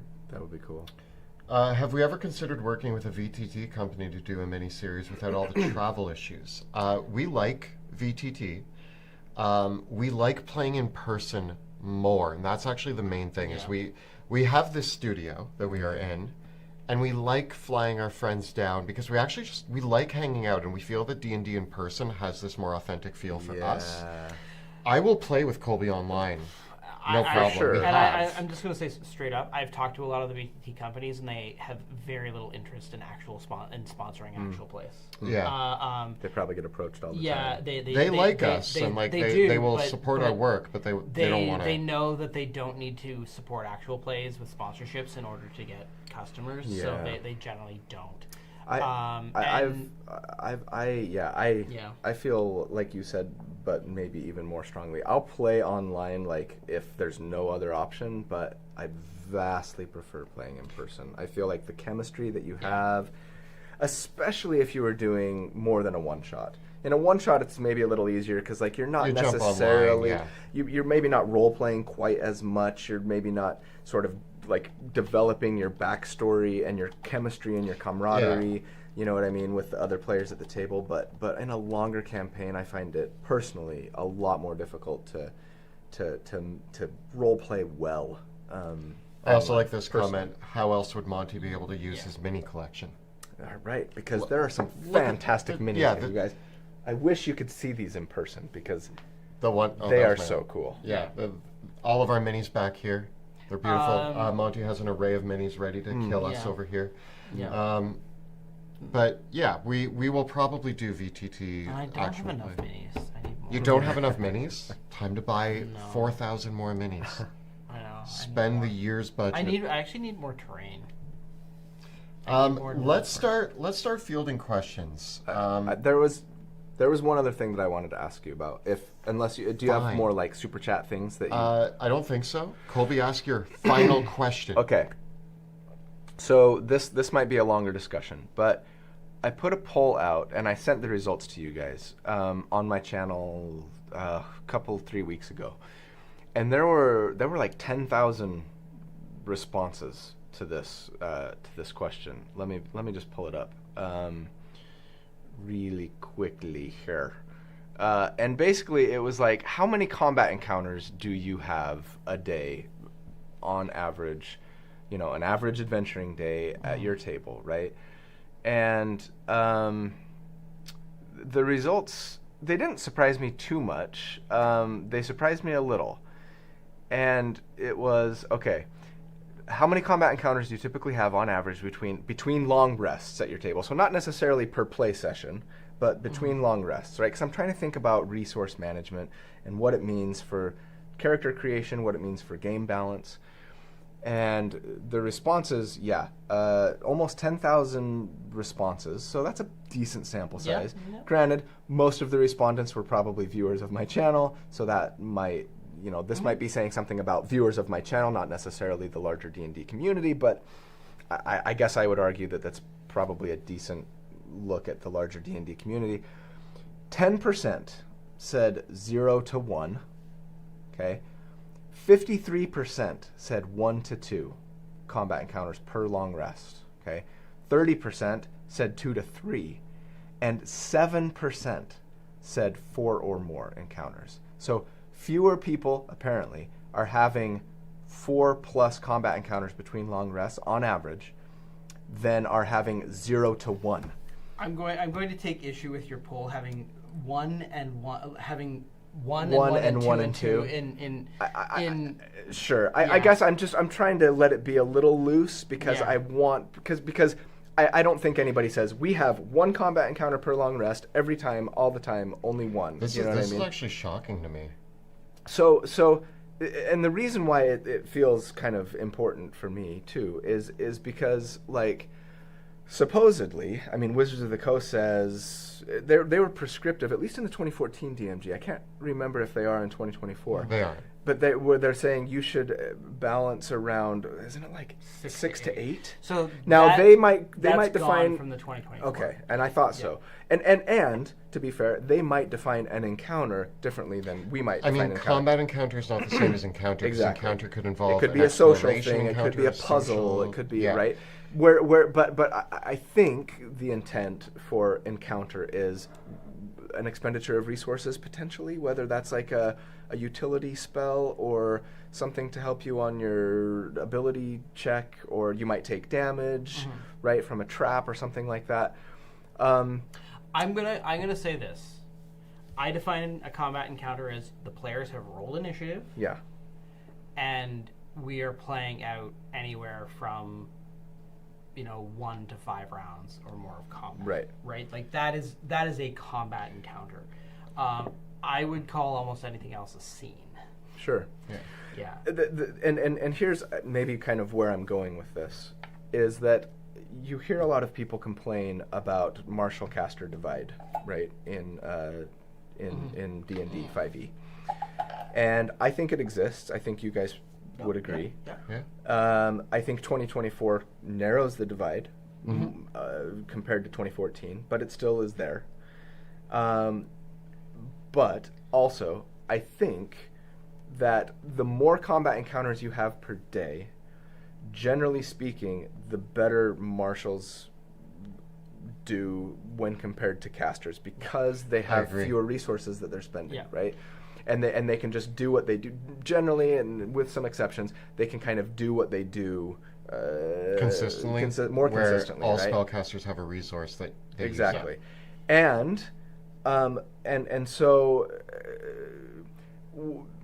if we want to close that divide between marshals and casters more fully, I think the solution is either have more encounters and or force your spellcasters to use their spell slots up more, so that they get to a point where they're like, oh crap, all I can do is cantrips now, and maybe save my 1 or 2 spell slots left, whereas the marshal's still going ham. But I tend to prefer fewer encounters per long rest. I like you said, players like to feel powerful. Players like to do things that make them, you know what I mean? And like every once in a while you can just blow something up or whatever. And because combat takes as long as it takes, it's not easy to have lots of combat encounters at a play, per play session. You might only get 1, maybe 2. And so, like, all of those things considered, like, I don't necessarily want to see 8 combat encounters between long rests at my table, because I want to have most of my resources available most of the time. So maybe then the answer is not have more encounters, but give marshals more toys. Okay, so Kelly, you start. I think that 6 to 8 is a ridiculous number and never should have been assumed to be the standard. For myself, and the reason why this is so surprising to me, I think that 3 is easy to do. I do 3 to 4 in my, and I break it up like this. Most of my game sessions that I run involve a combat encounter that I know that the players are going to win. There's a combat encounter that is like, hey, welcome to the table, especially for one-shots, this works great, but even if it's a long time, it's like you're sitting down, maybe it's been a week, maybe it's been 2 weeks. First combat encounter is like, shake off the rust, use your abilities, do your cool stuff, kill the goblins. The second combat encounter is like, okay, now we're into the heart of the story. Now there's goblins, there's a few bugbears, and they are like protecting their treasure that's like in a cave off in the back, and you have to kill them all. Then the third combat encounter is, oh, here's the boss spellcaster with his 2 bugbear henchmen, some goblins, and like now it's you have the boss. And that's the 3 combat encounters. Sometimes I throw a 4th one in there that is like something else, but I generally average 3 to 4 combat encounters between long rests because the first combat encounter is almost, so it's the one that the players are going to win. It's an appetizer. But it is also a bit of a secret trap that if they decide, I don't know, let's use some resources, now they've put themselves in trouble. The second combat encounter will demand resources of the players, making the final boss encounter a challenge depending on how they navigated the first 2 encounters. I think that everybody should be aiming to do 3 encounters in an adventuring day. Now, mind you, there are many sessions that I run that do involve 0 to 1, depending on the type of session we're having. Sure. When I'm going to an adventure site, you can expect 3 to 4, and usually they're not getting a long rest until they leave the adventure site. If they arrive back in town and we're doing a full session that's setting up the next adventure site, 0 to 1. Sure. So that's generally how I play things. But I think the more people, if you're on site in your adventure at a location, aim to do the warm up, the meat, and the boss. Yeah. So, I have follow-up questions. Yeah. That I would love to know the answer to, and this is where I would love to. Do I need to make a poll right now? Or maybe more of a survey, because here's my follow-up questions. First of all, so how many encounters are you doing is a great starting question. On average, how many rounds are your combats? Right, that's important. How long in real-world minutes does it take you to play out a combat encounter? How many people are in your group? Because I think that and then you can also add to that, like, how long is your typical game session? Because all those variables combined are what's going to paint our picture. Yeah. Because here's I think one of the things that I wonder based on this data. Those people that are doing 1 combat per day, what proportion of those people is that a 10-round set piece battle? Right. Does that versus the groups that are doing 3 or more encounters? Are those groups doing 3 encounters that are only 3 rounds? Right. Because now here's the interesting thing: the groups have done the same number of rounds of combat. Sure. Right. It's just that the one group, now there was the short rest between those. Right. There was the spreading out of those things. There were a spreading out of those different resources in different ways. Right. And so that's where, because having spoken to many people and many DMs and looked at other groups and everything like this, I do think that there is this. What I would like to assess is, what is the Dungeon Master meta game of encounter planning? Because I do wonder if things like Critical Role have pushed D&D groups towards large groups, set piece battles, long combats that go over 5 rounds. Because, and people who watch Critical Role more often than I do can correct me on that, my sense is that Critical Role tends to be, it's like a group of 7 to 8 players. Yeah. Or 6 at least. That often Matt is creating very elaborate set piece battles that are lasting a long time. And so if people who are watching Critical Role or other games like that are coming to that, and that is what is being taken as this is what the norm. If that's the meta out there. But because me personally, I don't. That makes great TV, but it doesn't necessarily make the best campaigns, right? Sure. And so I think that, and you know, when I spoke with Crawford about what their mindset is they are on the assumption that most combat encounters are going to be 3 to 5 rounds. with lower levels of play, lower tiers at being 3 rounds, higher tiers at 5.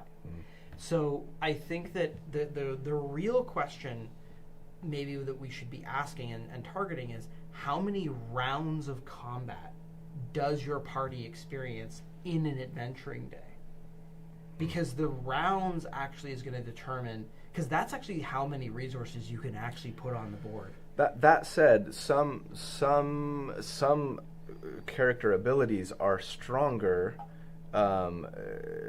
in a 1 combat but 10 rounds long scenario than 2 combats but 5 rounds long, right? Like, so for example, a concentration spell. Oh yeah. If I'm playing a cleric and I've got 1 6th level spell slot, right, and I'm pretty confident that this is the only combat encounter we're having this long rest, well, I can spend it confidently on Spirit Guardians, let's say, and be like, I'm upcasting that at the 6th level, right? And now for all 10 rounds, I'm going to get 7d8 damage per instance of damage for it.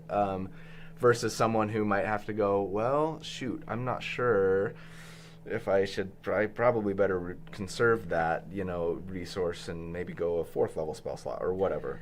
And that's why I think that having more encounters with a more median length gives you a little bit more diversity, because there is a place for the 10-round set-piece battle, right? But if the 10-round set-piece battle is every encounter that you're running, you're the style, it's gravitating you towards a certain style of play. I like to aim, and I'll even say for myself, my DMing style when I run Drakenheim in particular is and Kelly can even tell you this from experience, is I love organic environments where the players have the ability to define how many enemies they're fighting at once, right? And so even with our more recent adventure arc, I mean, where the combat began and where it ended, that was something that was very much I would decide that on the fly. And that's why I love the new 2024 building rules, because I found that I could build, I can assess the situation and I can build a combat encounter very, very quickly. But again, that's a DM experience thing of I know I have all these pieces here and I can assemble them really quickly to build something that feels organic within the environment, but is actually still balanced within the context of the mechanics of the game, right? Because that's the style of play that I like. I love, anyone that's read or run Drakenheim knows that I have things like we have things like the Rat's Nest, where it's the party could end up fighting every ratling in that thing at once and just getting overwhelmed by it. But the players are the ones determining, are they the ones that are going to do that 10-round slog combat because they aggroed everything in the dungeon, or are they going to take it up in a more methodical way? Yeah. And for me, I like that style of play. I like it when the players actually have the control of being able to do that.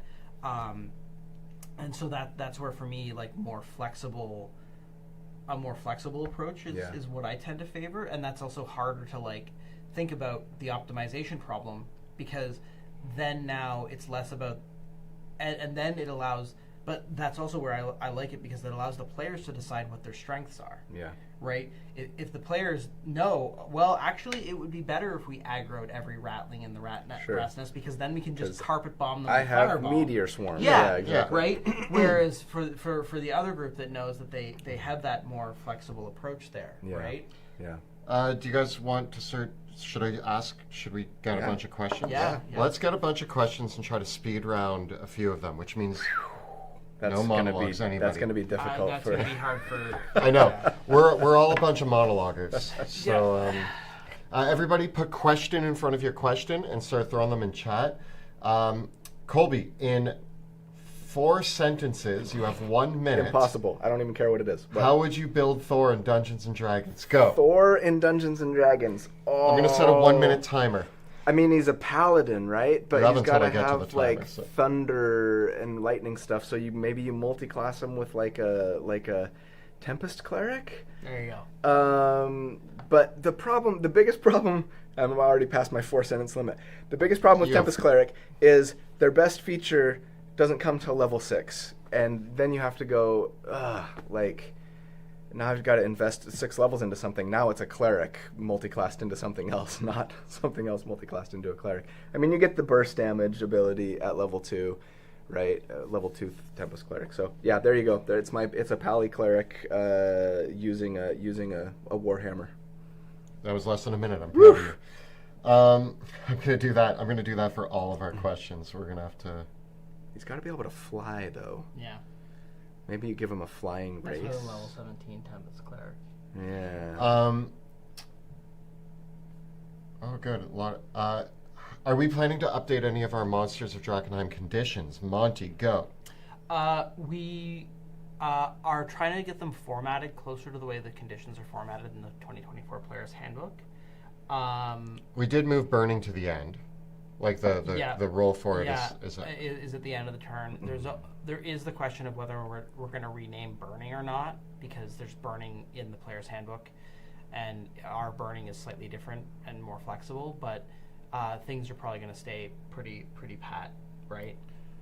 Cool. Yep. Oh, we have a lot of questions now. Yeah, now there's a ton coming through. Question for me. What's the best edgelord build under the 2024 rules? It is the Shadow Sorcerer. No, wait, there's no Shadow Sorcerer in the 2024 rules. I'm stumped. It's the Shadow Monk. Who do you combine that with? There's no edgelord fighter. I mean, just like a warlock. Like, give him like a. But does a monk warlock work? Yeah, I've got one. Okay, it's the Shadow. The Master of Monk. Shadows, I think I called it. Which warlock would you go with? It's for me, and I'm well, making Cole the answer. If we have to use 2024, let's do the Fiend. Fiend pack. Yeah. Pack to the. If you're gonna be edgelord, right? I think you got or Gulak would work too. See, I have the answer for the 2014 rules, which is the Shadow Sorcerer and any warlock, but you do the Sorlock with a Shadow Sorcerer. There you go. There's your answer. Question: is it okay that I do not have a question? No. Do better. I'm joking. How would you build Naruto? I don't know. Somebody said, "Is it wrong to call you D&D Homelander?" For me, Homelander's not a good person, and you're a great person. Well, thank you. He's way better than Homelander. Not power-wise. You're more powerful in your heart, in your kindness. It was so funny that I started getting that very, very early when I started this channel. People and to this day, people. The most common comment that I get on my channel is Homelander plays D&D, and it's funny. And I though to be fair, from day one, I'm like, I don't think I see it, but enough people do that there must be something there. It's the heroic proportions. Heroic proportions, blonde hair. That's it. And the lasers that shoot out of my eyes and once in a while. And the very defined masculine features. I'm trying to not be weird about it. Anyway, too late. Okay, Monty, you're gonna have 1 minute to answer any advice for an aspiring world builder. 1 minute, go. Just I'm gonna take notes. Keep going. Study history. Read a lot of books. I'll add to that. You don't need to design your entire world in one sitting. Start with what the players are going to interact with and build outwards from there. And if you can afford to, travel. Those are yeah. But I do think that does your campaign start in a tavern? Where's the tavern? What's the town that the tavern is in? Who are the people in that town? From there, what is around the town? And then you could start the campaign there, and while they're in the town and you're spending the first 2 to 3 sessions and you have a mystery in the town, you can start being like, oh, well, maybe I'll allude to the next city over, the city off on the horizon that they need to travel to. Now you start building that out, and then it kind of spider webs out from there, and eventually you have a world. Drakenheim was built. Oh, that's my timer. Yeah. There you go. Drakenheim was built. Drakenheim was built. Drakenheim was not built in a day. I'm taking notes because you guys were giving me a hard time for not going to PAX U in a couple of weeks, and I wish that I were. But also, I am going to be at Dragonsteel Con, which is Brandon Sanderson's convention. It's going to be in Salt Lake City, Utah. You guys really need to read Stormlight Archive. And you need to read The Locked Tomb. Okay. I'll read The Locked Tomb if you read the Stormlight Archive. Oh God! Now I've gotten myself into something.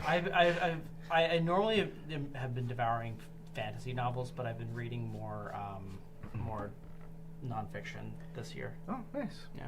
But they've asked me to do a couple of panels for Dragonsteel Con, because I did a video for the Cosmere RPG that's in Kickstarter, well, finished Kickstarter, anyways, in development. And so they're like, yeah, come do some panels at Dragonsteel Con about role-playing games. And I'm like, great.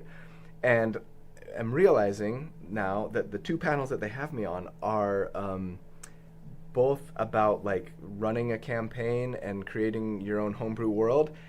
And I'm like a forever player. I'm really good at rules analysis and character builds, and have very little experience running a campaign or creating my own homebrew world. So I'm like, yes, please tell me, what should I tell people for on me, this in terms panel? of world building, the biggest things that I think have helped the most have been just reading more fantasy novels, but also more history. And I do ultimately think that, like, this sounds very privileged, but it is true. The number one thing that makes you, I think, that gives you so much more to draw on is traveling, if you can.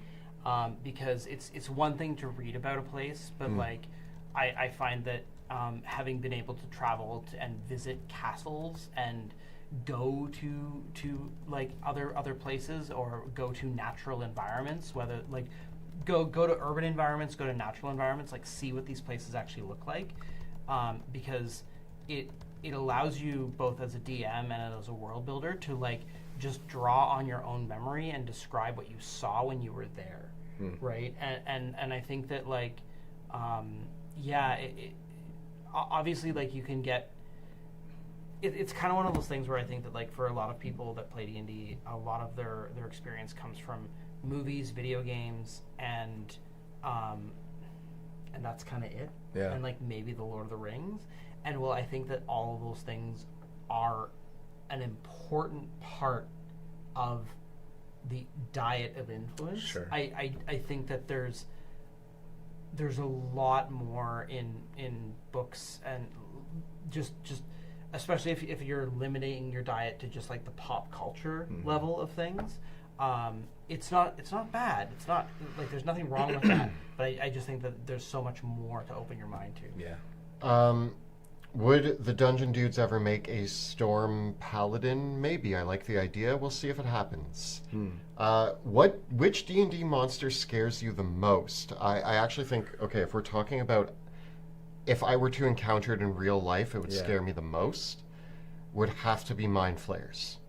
I love them as a monster, but if I encountered, like, if I was an adventurer and I was used to killing goblins and trolls, and then all of a sudden Intellect Devourers, Mind Flayers, and an Elder Brain were at play, I would probably quit being an adventurer. I would just be like, this is not what I thought I signed up for. Because essentially, they're sci-fi aliens in a D&D setting. And they eat your brain. It's like, I actually find them thematically the idea horrifying. Of having your brain consumed is terrifying. I think, but do you know that they eat your brain when you first encounter them? I am a studied bard. Because I'm thinking about it from a perspective of, like, I come around a corner and, like, what in the world is this? Okay, if I saw idea. a tentacle dude who, like, started speaking to me telepathically, I'd probably be like, I don't know how to handle this. But I think I'd be more afraid if I didn't know what they could do. I think I'd be more afraid of, like, a beholder. Maybe even a dragon would be really a floating scary. ball with, like, eye stalks. It's so alien. If I saw a dragon, I would be so excited that dragons exist in the world that I would run up and try and hug it. And then what if you were living in a world that you knew dragons existed in, and you knew that they burnt down villages and were like a menace to society? Yeah, I'd be scared. Yeah. And you were the knight elected to go kill the dragon. I was Sir Gawain. And you're like, why am I a knight and not a monk? Monty, what was your answer? I'm gonna punch this thing. I mean, I agree with you on the Mind Flayer.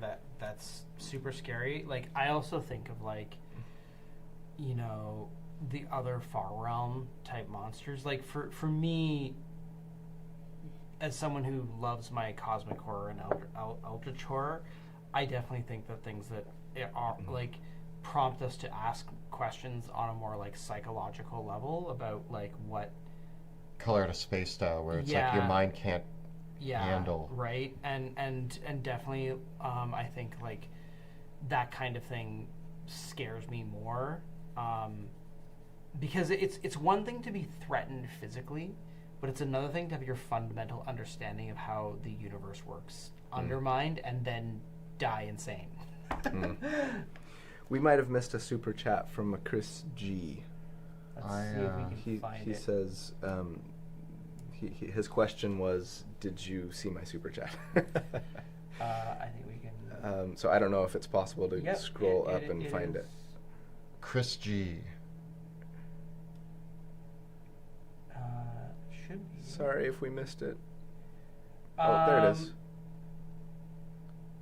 Book should be about new playable species. Think of all those custom lineage builds. Another magic broom for bandit. Yeah, there you go. Yeah, that's not a bad idea. If I did a book, instead of making it about bosses, make it about new species. Because under 2014 rules, custom lineage was far and away my most used race, right? And a lot of times it was like, hey, invent your own, make a panda, creature, or a half elf, half dwarf, because there's no such thing, right? Half elves were half elf and half human. Well, what about if an elf mated with something other than a human? Is that a different species? Anyways, now half elves just are gone. So there you go. Can you make a better ranger by combining druid, fighter, and rogue? Also, druids are the best, absolutely not biased. Druids are one of the best, and you're right. Can I answer this one? Yeah. I think that the best ranger build that you can do, and I know that wasn't your question, can you build a better ranger by combining druid, fighter, and rogue? I think that the best ranger involves ranger. But what you do is you take 5 levels of ranger, and then either go rogue or fighter. Yeah. So, yeah, if you want to build the best ranger, you mix it with rogue, and you mix it with fighter. I don't really know if you would mix it with druid. There is a build that I think is ranger druid, where you take shillelagh and bonk people, but I don't think that's the best ranger build. I'm trying to think, which 2024 ranger subclass, scales the best. The Beastmaster. Probably. Yeah. Because they get additional attacks. Oh yeah, that's right.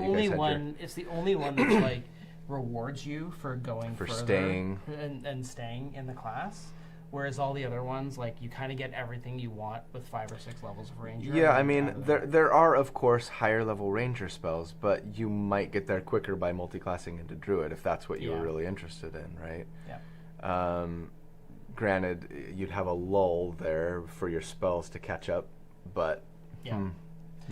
I do think that honestly, the best archer I've ever seen. I've seen 2 best archers played at my table, both by Jill. Well, one not at my table, at your table, but at a table that you've been at. At a table I've been at. When Jill played in my game, she was a straight-up fighter who went archer, and it was one of the best archers I've ever seen in the game. What subclass did she use? Battlemaster. She was a Battlemaster archer with flying boots, sharpshooter, crossbow expert. Yeah, it's tough to in 2024. It's tough for ranged weapon dealers to keep up. I think your best ranged weapon is still going to be either the ranger rogue, or the fighter, or the ranger fighter, or the rogue fighter. Any combination of those 3. I did a Beastmaster, mostly Beastmaster build that was an attempt to build the best ranged weapon user I could for under 2024 rules, and I think it worked pretty well, but it doesn't keep up with most of my melee builds that I've done so far for 2024. And the reason why I think it works, as a Beastmaster especially, is because since you don't have, that combination of hand crossbow plus sharpshooter extra damage, then you want to, but you still can take advantage. But I should say now you can take advantage of Great Weapon Master with a ranged weapon if it's a heavy crossbow or a longbow, right? Because it works for all heavy weapons, not just melee weapons. Right. So you could go longbow or heavy crossbow. Now you just don't have a weaponized bonus action. Hey, guess what? Rangers have a weaponized bonus action. If you go Beastmaster, pet attack, right? Yeah. And it worked. It worked fine. But I never used Hunter's Mark.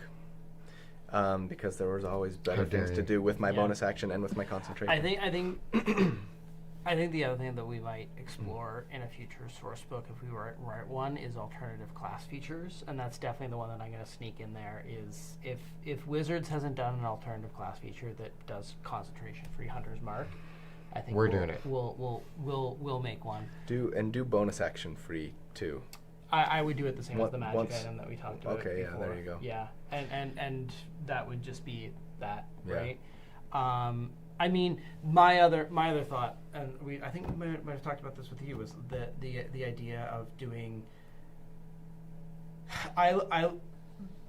Again, this is like if I was like revising the Ranger right from the ground up.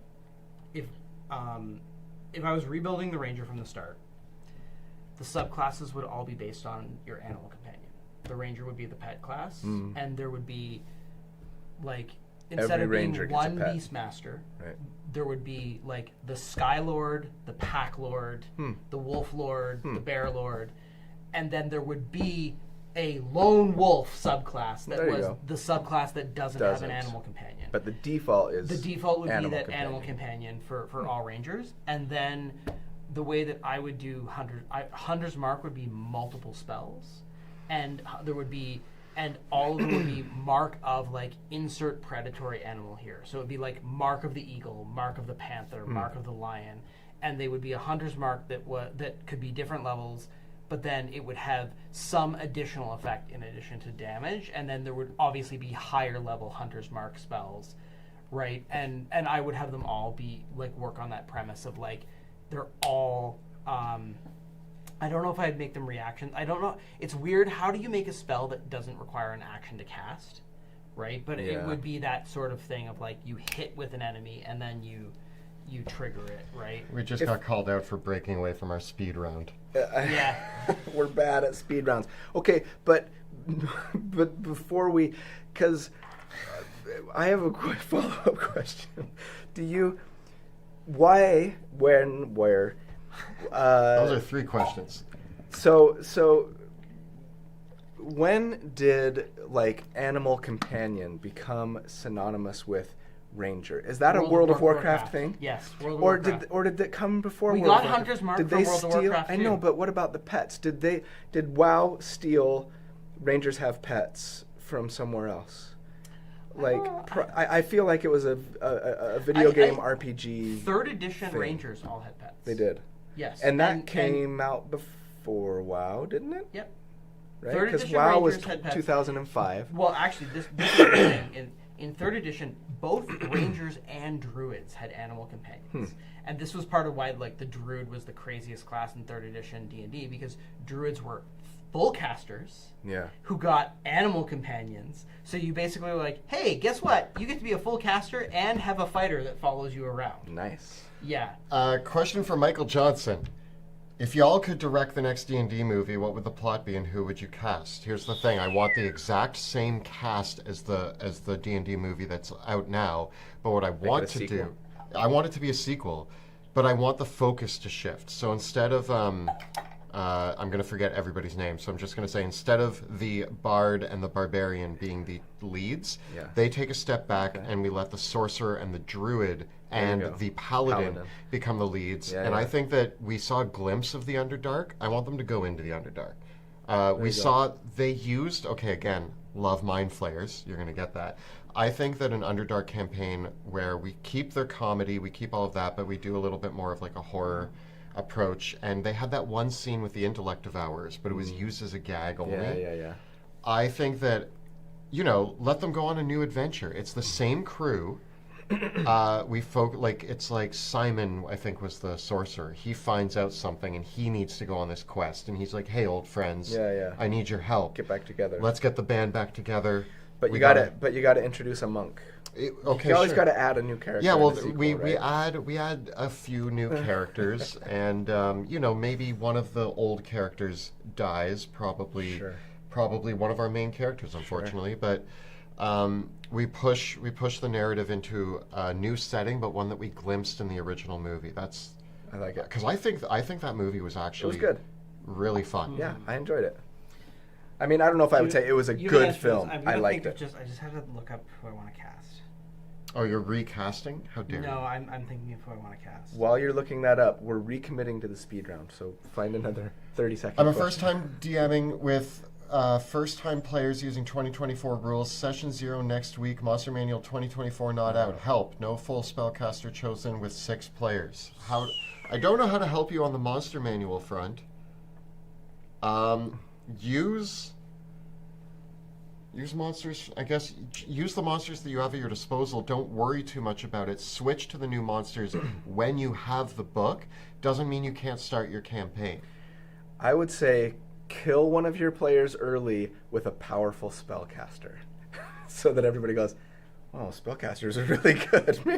Maybe I should make my new character, now that my first one's dead, a spellcaster. Is that good advice? That's great advice. What are you talking about? Or don't have really any powerful spellcasters as enemies, so that they don't need to counterspell anything. I know that you're a first-time DM, but don't worry too much about party composition. I see a lot of people fall in the mistake of like, uh-oh, we have no cleric. You have to play a cleric. Or you have to play a wizard. Parties are going to work. We've done videos where it's like, what if everybody plays a rogue? And it's still a great campaign. So whatever your party composition is, try to nudge the adventure in a direction that is tailored to that sort of group. Yeah. If you have like a rogue, a shadow monk, if you have like a stealthy party, make adventures more infiltration and sneaky based. If you have like a brute force party, make more combat encounters. Make meat grinders. And so don't worry too much about the party composition. Adopt the new rules when they become available and use what you have at your disposal currently. And build to their strengths and what they obviously want their characters to do, right? And you can, of course, like throw a wrench in the works once in a while. Just don't make it so bad that you're going to TPK your party, unless they're happy and willing to be TPK'd, I suppose. Question, did you base Varenthorn on the Master Sword? I mean, there's a lot of inspiration from the Master Sword, but the Master Sword is also inspired by Excalibur and like tons of magic swords. So like, yes, Varenthorn has inspiration from the Master Sword on it, of course, but because it shoots. Yeah. But yeah, there's also Have you second thoughts on the champion? Did you find who you were going to recast? You know what? It's gone now. Okay. Second thoughts on the champion. No. It's better than the 2014 champion? Yes. I'm 100%. I like the Is champion. It better than any of the other fighter subclasses? No, but if you're like a first-time D&D player, maybe, and you champion's a great pick, and you care more about like role play, and you don't want your combat to be very thought-provoking, and you want to just like I just attack stuff. That's just what I do. Then it's great. Any advice for a new DM who thinks CR makes no sense? It doesn't make any sense, and use the encounter building rules in the 2024 DMG. They use XP. CR is a rough number that basically says if your party is a lower level than this could really beat them up badly.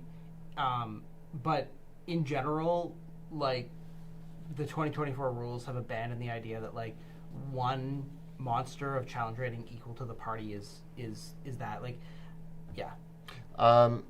We already talked about is it the Illrigger? Illrigger, yeah. We already talked about the Illrigger earlier in this. I think I might do a build video for it. Yeah, we probably before too long, but Monty and I tend to like. We'll talk about it at some point, but we would rather focus like I know it's on D&D Beyond, but it still is third-party content. Yeah. So it's gonna take a step back from us covering major, but we do think it's a big deal, and we will probably. The only time I've ever done a build video for third-party content It was us? No. Oh. That performed well. Oh, not ours. Was yours. Oh, okay. Cool. Yeah, the Arcane Hand Monk. Like, I've done Critical Role stuff. Like, I've done a couple of oh gosh, what are they called? The Monster Hunter. Helianas? No. CR, like the brain. The Matt's class. That's the Gunslinger? Thank you. Not the Gunslinger. Blood Hunter. Thank you. Blood Hunter. I've done a couple of Blood Hunter videos after a lot of people requested them, and they vastly underperform my other videos. So I've been hesitant ever since to do third-party content stuff. But the Arcane Hand Monk especially was a very solid video for me. It performed really well. I think it's because I was here, like, talking to you guys on camera about it, and everybody loves the Dungeon Dudes. Because the Serpent Monk one didn't perform as well. But it was just me talking to the camera. If I would have had you guys there on camera, it would have done just as well. I'm confident. What do you three like conceptually in the 2024 rules that you don't think landed? Bastions and the crafting system. Conceptually. I mean, I was just glad that the crafting system didn't scoop up our crafting system. Yeah, I still like our crafting system, but they're allowed to be different. But those, the Bastion system, I like conceptually. I would maybe use it in a campaign if my players wanted to. I don't think it's as good as it could have been, and that's my. I would say Dance Bard is one for me, conceptually. That would be my answer. Yeah. Gosh. Can we repeat the question one more time? What do you like conceptually but don't think it landed mechanically? Or otherwise?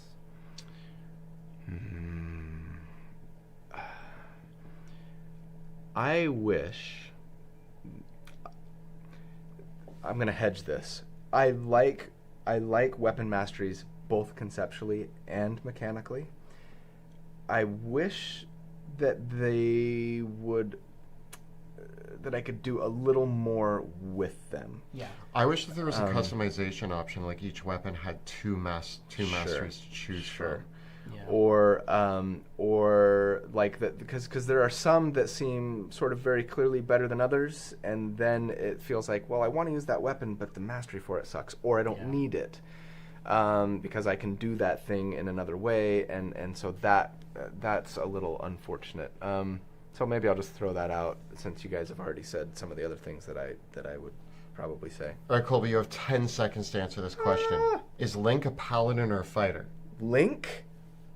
He's a ranger. No, he's not a ranger. He's not a paladin. He's a fighter. 4. He's more fighter than paladin, I think. But he's like an eldritch knight. 10 seconds up. Okay. There. Veilguard, and why is Spellblade the best? You guys have played Veilguard, I have. Oh no, So- this is not going to be a 1 minute. Oh no! Don't start us talking about Veilguard. No, do I want to? Who wants another hour of Colby and Kelly talking about Veilguard. Veilguard while Monty sits? Monty sits and just thinks about my dwarf fortress. We already talked about Veilguard over cannolis. Yeah, we had cannolis earlier and earlier talked. today. By the way, Colby didn't like cannolis, and then we went to the little bakery down the street, and I made him try what I think are the best cannolis I've ever had, and he agreed. It's the best cannoli Now I've ever he's had. a cannoli fan. They're really good. Veilguard. Don't. We can't. Now here's something that we have in common. Yeah. We are very much like glass half full kind of guys. I think Monty, you are too, but I think maybe more so Kelly and I. I'm a glass all the way full. I love everything. Right, and if we're a fan of an IP, we tend to look at it with rose-colored glasses. I think that's fair. Is that fair? That's fair. I think that's fair. But you're not going to tell me the Veilguard's a bad game. No, You can't I'm not. Convince me of that. No, I'm not. But so with that assumption known, like I love Dragon Age. BioWare, my favorite game developer of all time. Mass Effect and Dragon Age are my favorite games of all time.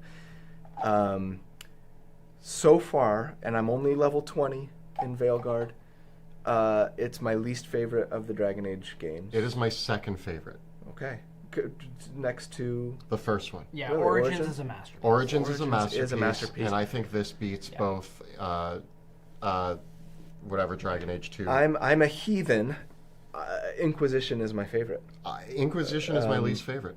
So there you go. Mine goes the first, Veilguard, the second, Inquisition. Yeah, I would go Inquisition, Origins, Dragon Age 2, and Inquisition. I now, did like Dragon Age 2. You didn't? I did. Oh, I did too. I'm not saying it's like, just that I have far better memories. It's of the third original. place, but it's it's third like place it. for me as well, and I love it. Oh boy. You have a limited amount of time here. Veilguard is good. The combat is good. I bounced off of Spellblade, and I'm mad about that because I went all in and I'm loving it. Because I am a Gish first kind of person, and I wanted to like it so much. Now I didn't get very far. I only got a few levels in, but like it felt more like a mid-range character. And I want my Gishes to be spell swords, like emphasis on the sword, not like pew pew pew sword attack, pew pew pew sword attack, right? You didn't go high enough. I know. I'm in there with my sword a lot. And that's probably the problem. I instead I switched to rogue or whatever they call it. Is it rogue? I think it's rogue. And I love it. I love the rogue. And I just got to my specialty finally, and I picked the melee focused version is not the traps guy or the bow guy, but the melee, and it's even better. I like it a lot, and it's quick, and I'm not good enough to be really good at blocking on time, and that's my biggest frustration because I want to be cool, but I know that like maybe I'm just too old or I don't have good reflexes, so I'm working on that. And when I can get good at the parrying and the blocking, then it even feels really awesome. That's great, Colby. I have so many more things to say. I don't want. Okay, I'm going to add my one little thing about Veilguard, and then we're going to move on because I know that Colby and I could go off for an hour. We'll talk about it over dinner. I'm going to be sitting there with. I'll talk to Kirsten and Shay and Emily too. Yeah. My one little thing that I want to add about Veilguard, the moment that I decided that it was a great game, was I'm not going to give spoilers, but there was a moment that I don't think I felt since Mass Effect. Probably 2, maybe 3. I did love 3. I know that people are gripes at the ending, but yeah. So it's been since Mass Effect that I felt this, but there was a moment where I had to make a choice, and I cared so deeply about the characters that I had in my team that I actually like set the controller down and contemplated like, what am I going to do? And then after that choice, I spent a lot of time in my home base talking to all of my companions and getting to know them, and I actually, it's a rare thing in a video game for me to want to have like half-hour long dialogue sections where I'm just going and talking and hearing their history. Yeah. And Veilguard's done that for me. I care deeply about the characters. And that's what I'm missing right now so far. I don't feel as interested in or connected with the characters, and the writing feels a little weaker to me so far. And hopefully that will change. And I'll be done. And there we are. That's our Veilguard talk. We both like it. We both think other ones are the best. Yes. And you seem to like it more than me so far, but you've also played more. I'm level 40. That gives me hope. And the further I go into it, the more I'm in love with the story as well. The story just keeps getting more and more bold. And it feels like I'm going to have to make some really tough choices coming up. Dwarf Fortress. Yeah, so my favorite Dwarf Fortress fort that I ever made was settled in the Joy. So in Dwarf Fortress, when you choose a location in the world to settle, all the wildernesses have an alignment that is roughly in corresponding to the alignments in D&D. So you can have a good aligned, evil aligned, or neutral aligned like wilderness. Okay. And then they can also be... The law chaos is how savage they are. So my favorite biome to settle in Dwarf Fortress is the Joyous Wilds, which are the chaotic good ones. And I had a Joyous Wild that I settled once, where I left out animal traps outside my fortress, and I captured a herd of unicorns. And so my dwarves tried to train the unicorns, but I had irritated the wild so much that other herds of unicorns kept coming to attack my dwarves. That's awesome. And so, like, I had a bunch of dwarven children playing outside in the joyous wilds who were slaughtered by unicorns. Dwarven children slaughtered by unicorns. Yeah, and like the unicorns are only possible in a generated. And so I had to send my dwarven army to deal with the unicorns, and the unicorn attacks got so relentless that I couldn't I had to abandon the fort because I was getting attacked by unicorns. Can we do constantly. A 6-episode series based on this adventure where we have to fight an army of unicorns coming to slaughter our dwarf fortress? Well, the biggest problem was that I also made the elves angry, and the problem is that in dwarf fortress, when the elves start attacking you, they attack you basically. I got attacked by such a large elven army that it crashed the save. So that was the end of that. That's awesome. That's how the campaign ends. Can I ask you guys a quick fire question? Since we're talking about video games, favorite video game of all time. Oh my god! Can I give you a top 3? Sure. Yeah, that's hard. Can I group things together? Yes, like Mass Effect is one game. Okay. For example. Mass Effect. Okay. Legend of Zelda. Mm-hmm.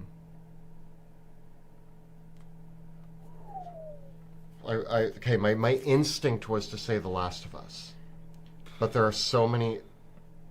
I mean, Hollow Knight. By number of hours played. Yeah. Destiny. By number of hours played, I have to give it to strictly speaking, it probably is World of Warcraft, Civilization, oh my gosh. Dwarf Fortress, and we are twins. And Satisfactory. Okay. Because all those are games that I have over 1,000 hours. Okay. I can't pick. Right? My by hours played, mine is World of Warcraft, Civilization. If we count all the Civ games, right? And then probably League of Legends. Yeah, I'm a League of Legends guy. Yeah. But I wasn't part of the problem on my good days. But I would say if I were to say these are my favorite games, it would be Mass Effect, Dragon Age, and then the third one is really tough. It is Guild Wars 2. Can I say best MMO of all time? Everybody should play Hollow Knight. I'm gonna say it. Let me throw out the.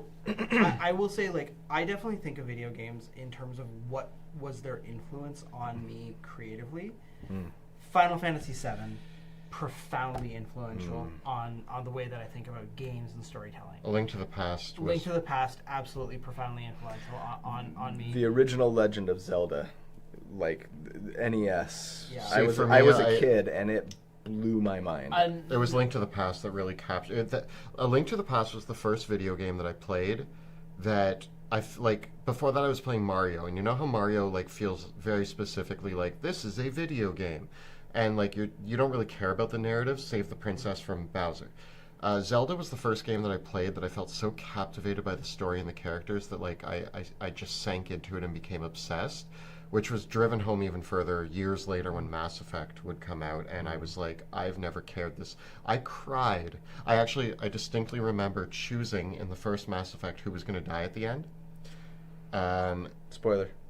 And then waking up in the middle of the night being oh no, they had a family, they had friends, they were just talking to their family, what have I done? It's always And my older Caden. brother had the to be is that always, is a fictional character. It's always Caden. Yeah, and I felt like an idiot because I didn't choose Caden to die. To be fair, Ashley was racist, and so you kind of felt a little more just. Oh, now I'm getting into. Is this live? Can we edit that out?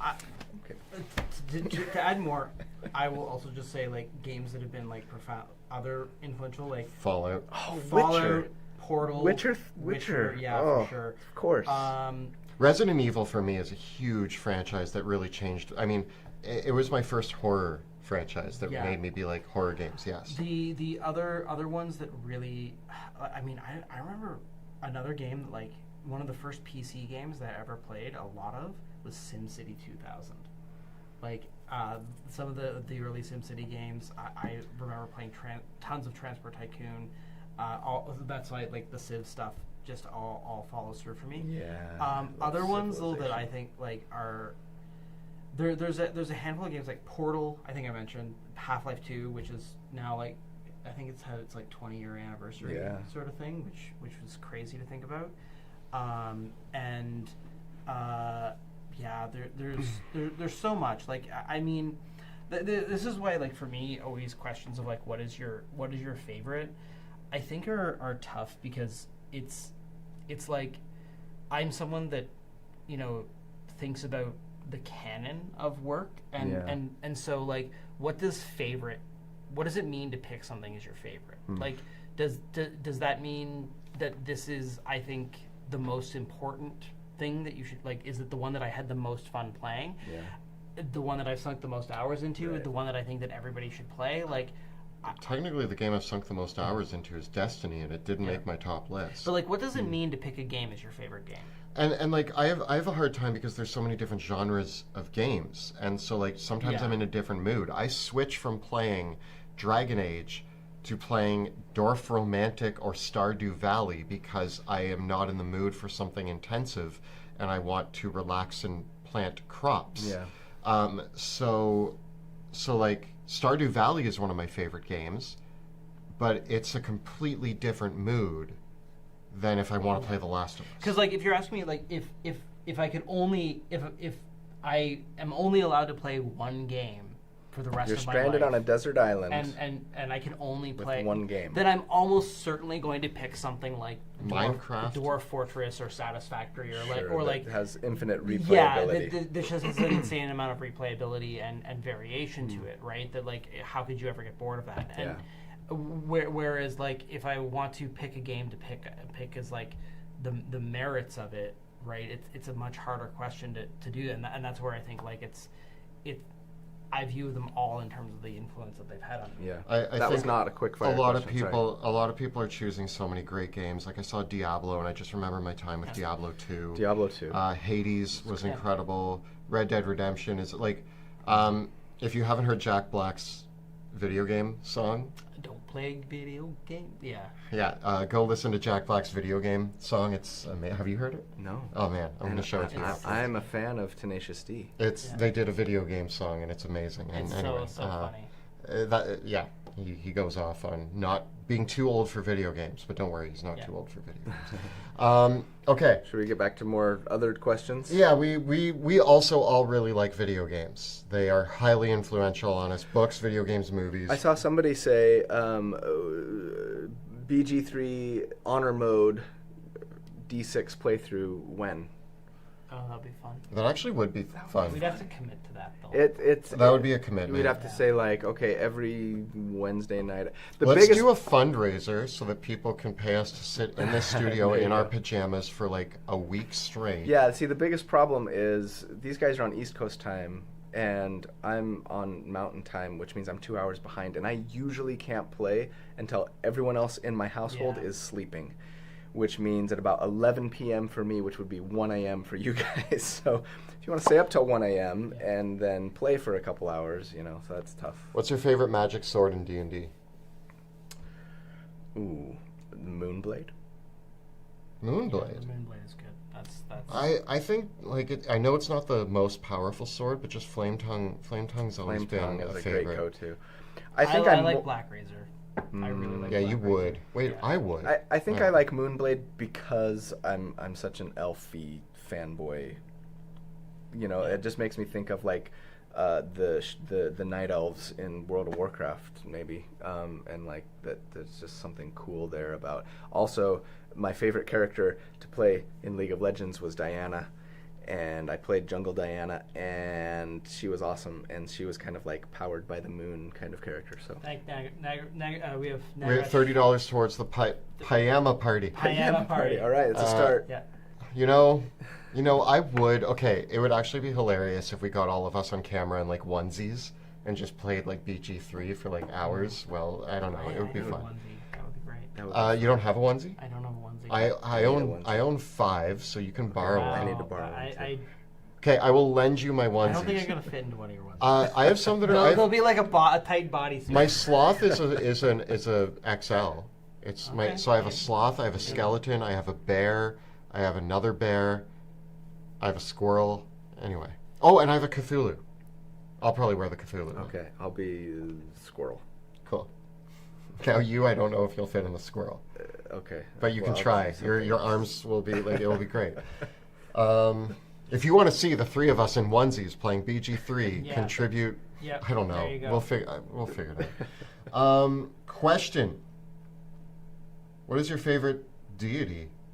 Oh, I don't know. In canon. No, in real life. In real life. Oh no, don't. We won't get it. I mean, for me, Forgotten Realms. I mean, we created our own. For me, it's always been the Celtic pantheon in general. See, I don't I would stick go to D&D. I would go Nordic. D&D deities. I would also go Norse. Either of those. Yeah. Norse, Nordic. I mean, I'm a huge fan of like Norse, Greek.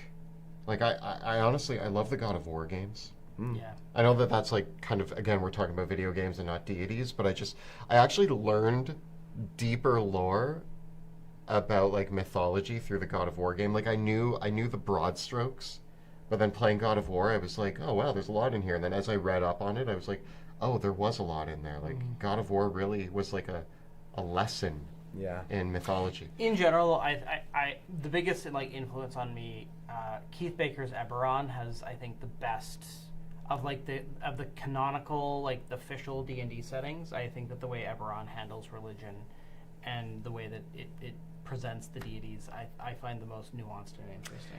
I'm gonna say my favorite deity is Fizban from the Dragonlance series. Oh yeah. I mean, that was his human. Are demon lords character. considered deities? Fizban or Raistlin, because Raistlin eventually ascends to godhood. Is that yes? Can I pick a demon lord? Yeah. Zuckmoy. Oh. Okay. I want to marry her. Okay.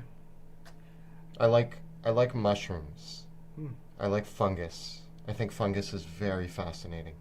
I watch documentaries on fungus often because I just find it a very fascinating. Especially when you get to see him grow and like sped up. Yeah, I love that. I will watch videos of just fungus growing in fast motion. I don't know. I can't explain it. I just really think mushrooms are neat.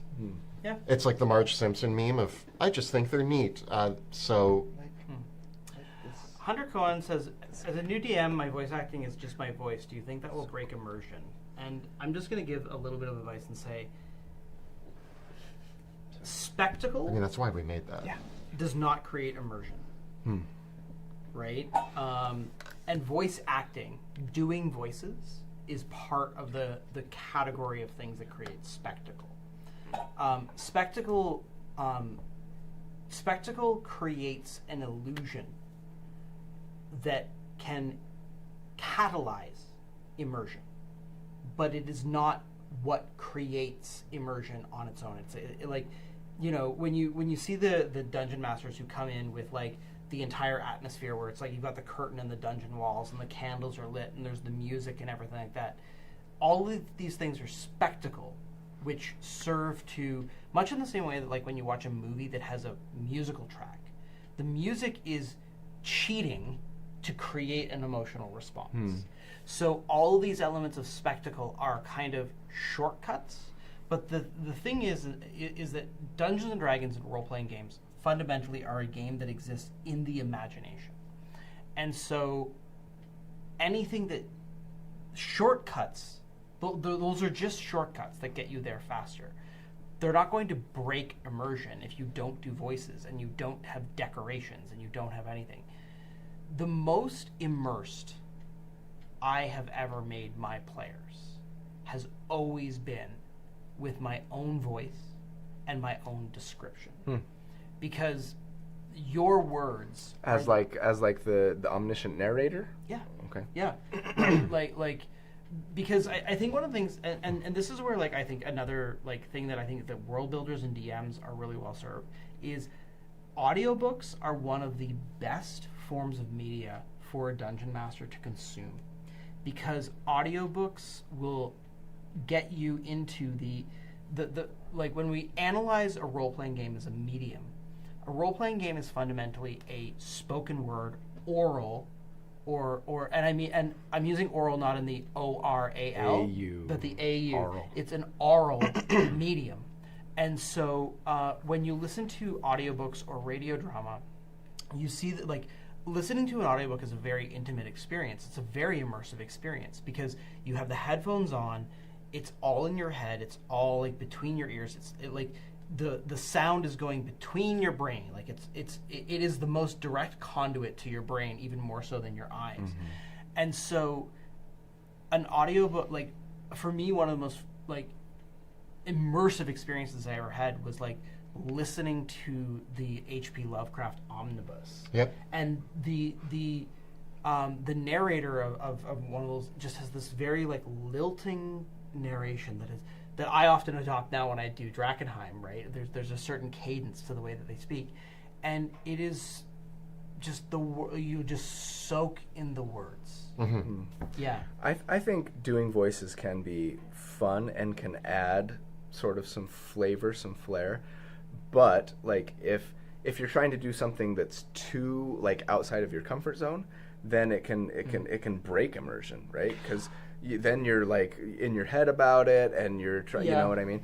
That said, I think there are lots of ways. I think Ginny has a great video on like easy like ways that you can like change your voice that don't require you to like learn how to speak with an Irish accent. I think we did a video on it as well. Did you guys?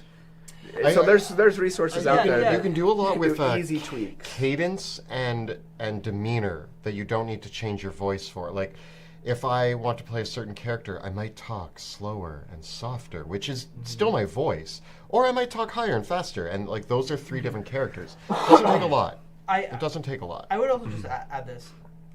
A lot of people throw around the word immersion and don't consider what it means or what they actually think. A lot of people think that like immersion is a good thing. You want to achieve immersion, but like get an immersion blender. but think about like a more immersive game is not necessarily a more fun game, and it's not necessarily a better game. Immersion is a particular goal. And it's not necessarily the goal that you want for your table. I think that like the number crunchy, like combat based are not immersive, but they're awesome, right? And so there's like don't think that immersion even needs to be the goal of your game, because it doesn't have to. It could be, and depending on you and your players and what you want from it. Are you guys okay if I answer a question for me? Yeah. Thomas, you asked, where should I find cool jackets? And your style is awesome. First of all, thank you. And you should check out Fresh Hoods. And if you want to get a really, really nice jacket that is pretty expensive, but if you can afford one once in your life, they last, as far as I can tell, forever. Volante Design does something. Unless you buy one and then lose 50 pounds. Yeah, unless you buy one and then lose 50 pounds. I'm so sorry. That story still makes me sad. Monty and I bought the same Volante Design jacket, and those are expensive jackets. Now, I'm a person who really likes fashion, and I will say that there's something to be said. The more money you often put into a piece of clothing, the better quality it often is. Yeah. So there actually is value in spending a lot of money on one piece that you know is going to last you years and years. That being said, Monty and I broke the bank to buy matching jackets. And then Monty, we're very proud of him, has done a wonderful job on his weight loss journey. But now his jacket that he spent so much money on, you should auction it off. There you go. The Monty jacket. Teddy, we've talked with clothing companies about sponsorships, and again, it's. Let me just say that like sponsorships on our channel are competitive, and so sometimes. I saw like I chatted with Volante for a hot minute about sponsorships, but we had very different ideas on what. I don't think they know like our realm. Right. Very well. And it is one of those things where like this is a bit of an ethics in YouTube sponsorship, but like we don't do sponsorships for product on our channel anymore. Like it's not enough for a sponsor to just be like, hey, have a free jacket. Right. Oh yeah. It just doesn't work that way. Monty, you're looking great, by the way. Thank you. Yes. Yeah. And yeah, you're right. It's likely that a good tailor could adjust it. Somebody did mention that a good tailor could probably help adjust the jacket. Thanks, Jamie. Yeah. It'd cost you money, but it might be better than losing the jacket. Might be worth it. Yeah.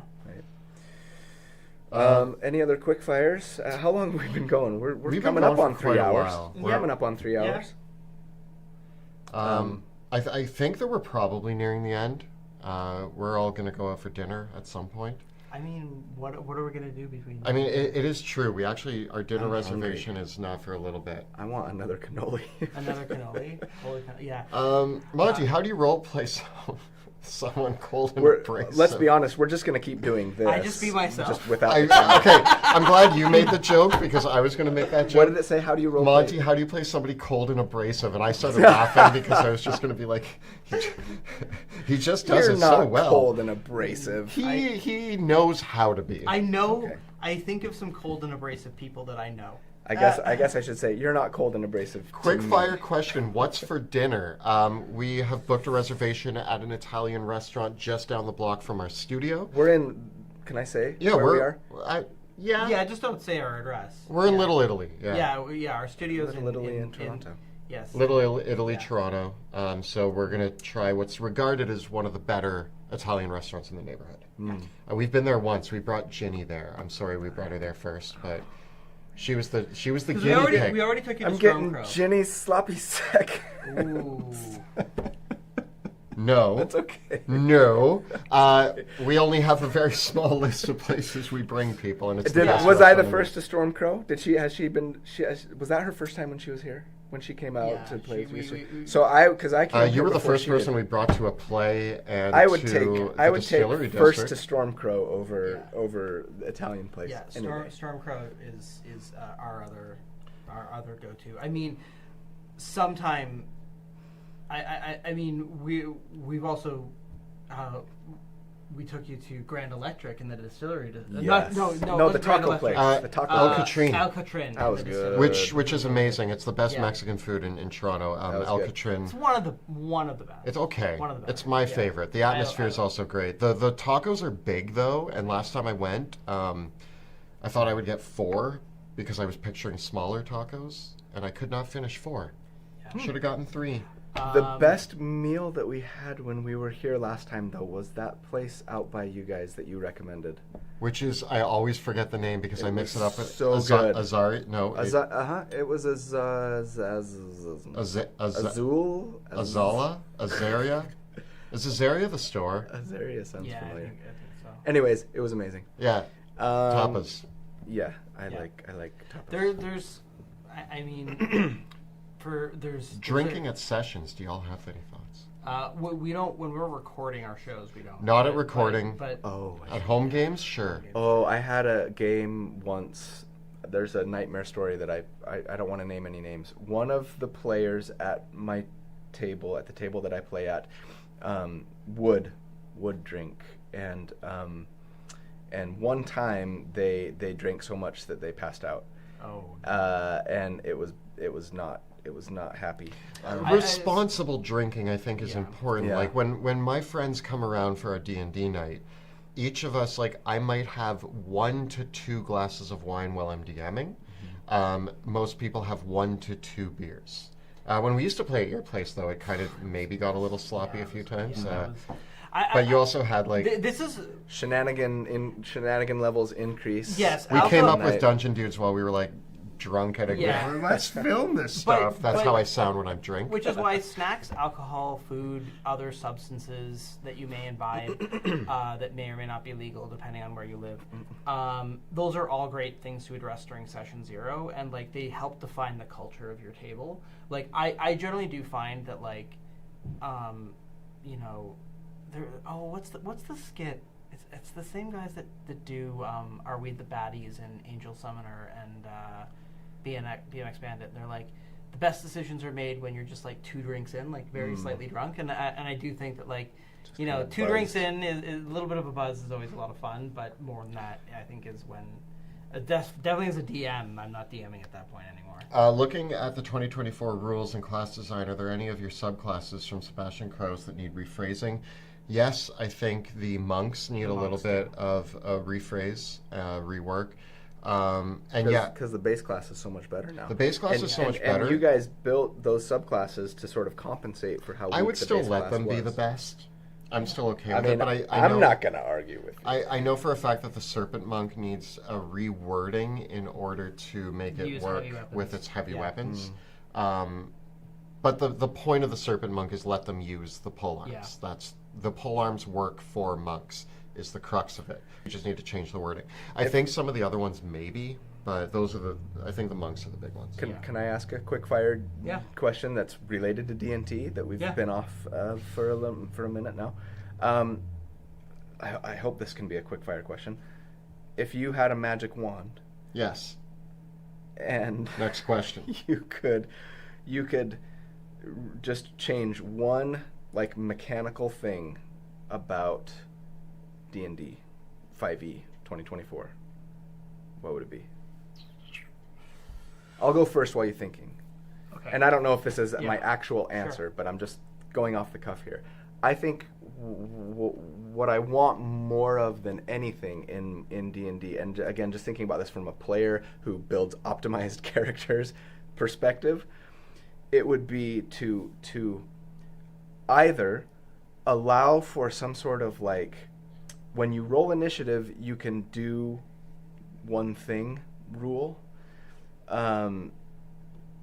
or maybe just to have more things that work like the Vengeance Paladins and the Devotion Paladins Channel Divinities abilities now. Like when you make an attack, then you can just turn this thing on. Like there's a lot of really great buffs in the game, and I love them. Bless, Spirit Shroud, if you play with that. I mean, whatever. Even Rage, Barbarian Rage. Like, it just hurts my soul a little bit to have to spend some time at the first round of combat, like, getting ready for combat. You know what I mean? So I just wish there was a little bit more like, okay, when you roll initiative, you declare, and I do this thing, whether that's cast a spell or use a bonus action to do something, blah, blah, blah.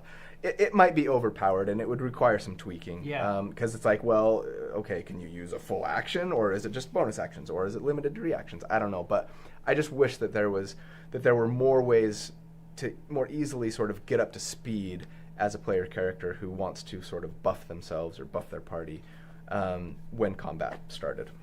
Okay, I think I have my answer. Okay. And it's like a 3-part answer. Okay. So unfortunately, this quick-fire question is nuanced. I think that customization is one of the keys to having fun with building your character in D&D. I think that if I were to change the fundamental idea of D&D, what I would do is I think that all classes should have a feat progression similar to the fighters. I think that there should be way more feats that maybe are specific to classes. It's like, here are all these sorts of options that a paladin can pick from. Here are all these options that a monk can pick from. I would remove multiclassing. I know that that's blasphemous. Yes. But multiclassing is the biggest is the biggest like breaking point of D&D 5e, in my opinion. You can build a really bad character in multiclassing, you can build a really broken character. But if you remove multiclassing but added in an array of customizable options for every class. Careful, Kelly. Now you're starting to design Pathfinder 2nd Edition. Careful. You're gonna kill my YouTube channel. I single-handedly. No, because now you can be like, okay, I don't want to hear the Pathfinder people coming at me about this. You folks. Here's what I'm gonna say. I don't disagree with you, for the record. But I'm also going to say it's not Pathfinder, because there's a bunch of other things that both DC-20 and Pathfinder 2nd Edition do at the same time. There's other things that they change that are different. Like, I think that the Pathfinder and DC-20 have like the multi-action economy, which I think is beautifully designed, but I think that the simplicity of telling a player you get to do one thing on your turn is so I'm going to go the other way. I would kill the bonus action. Would you give more actions? Kill the bonus action entirely. Okay. No. Just similar to like a Pathfinder system where you just have. I wish I had a fan to pop out and fan myself right now. Bonus actions are gone. That is a hot take. Extra attacks gone. And kill the bonus action. Kill extra attack. and rebalance. And what about reactions? Maybe kill reactions too. No, reactions are fun. I wouldn't kill reactions. Man, we have some bold takes coming in. Yeah, kill bonus actions and kill extra attack, and let's I like that we've all leaned in. Well, because it's like we got to think about this. Yeah. Here. What are the implications? I think. So here what it comes down to is like on your turn you can move and you get to do one thing. The reason why I like that is because, again, not everyone that plays D&D has a high tactical mindset. And so the thing that about like a multi-action system where you've got like action points and stuff like that is that really drives us towards this like very granular way of looking at your turn that I think for me I like the narrative simplicity of like I am doing this one thing and I want everybody to have a big turn, but yeah, let's people are saying that nobody would play a marshal anymore because spells would easily just Well, outperform. I mean, I think if you did that, yeah, you would have to.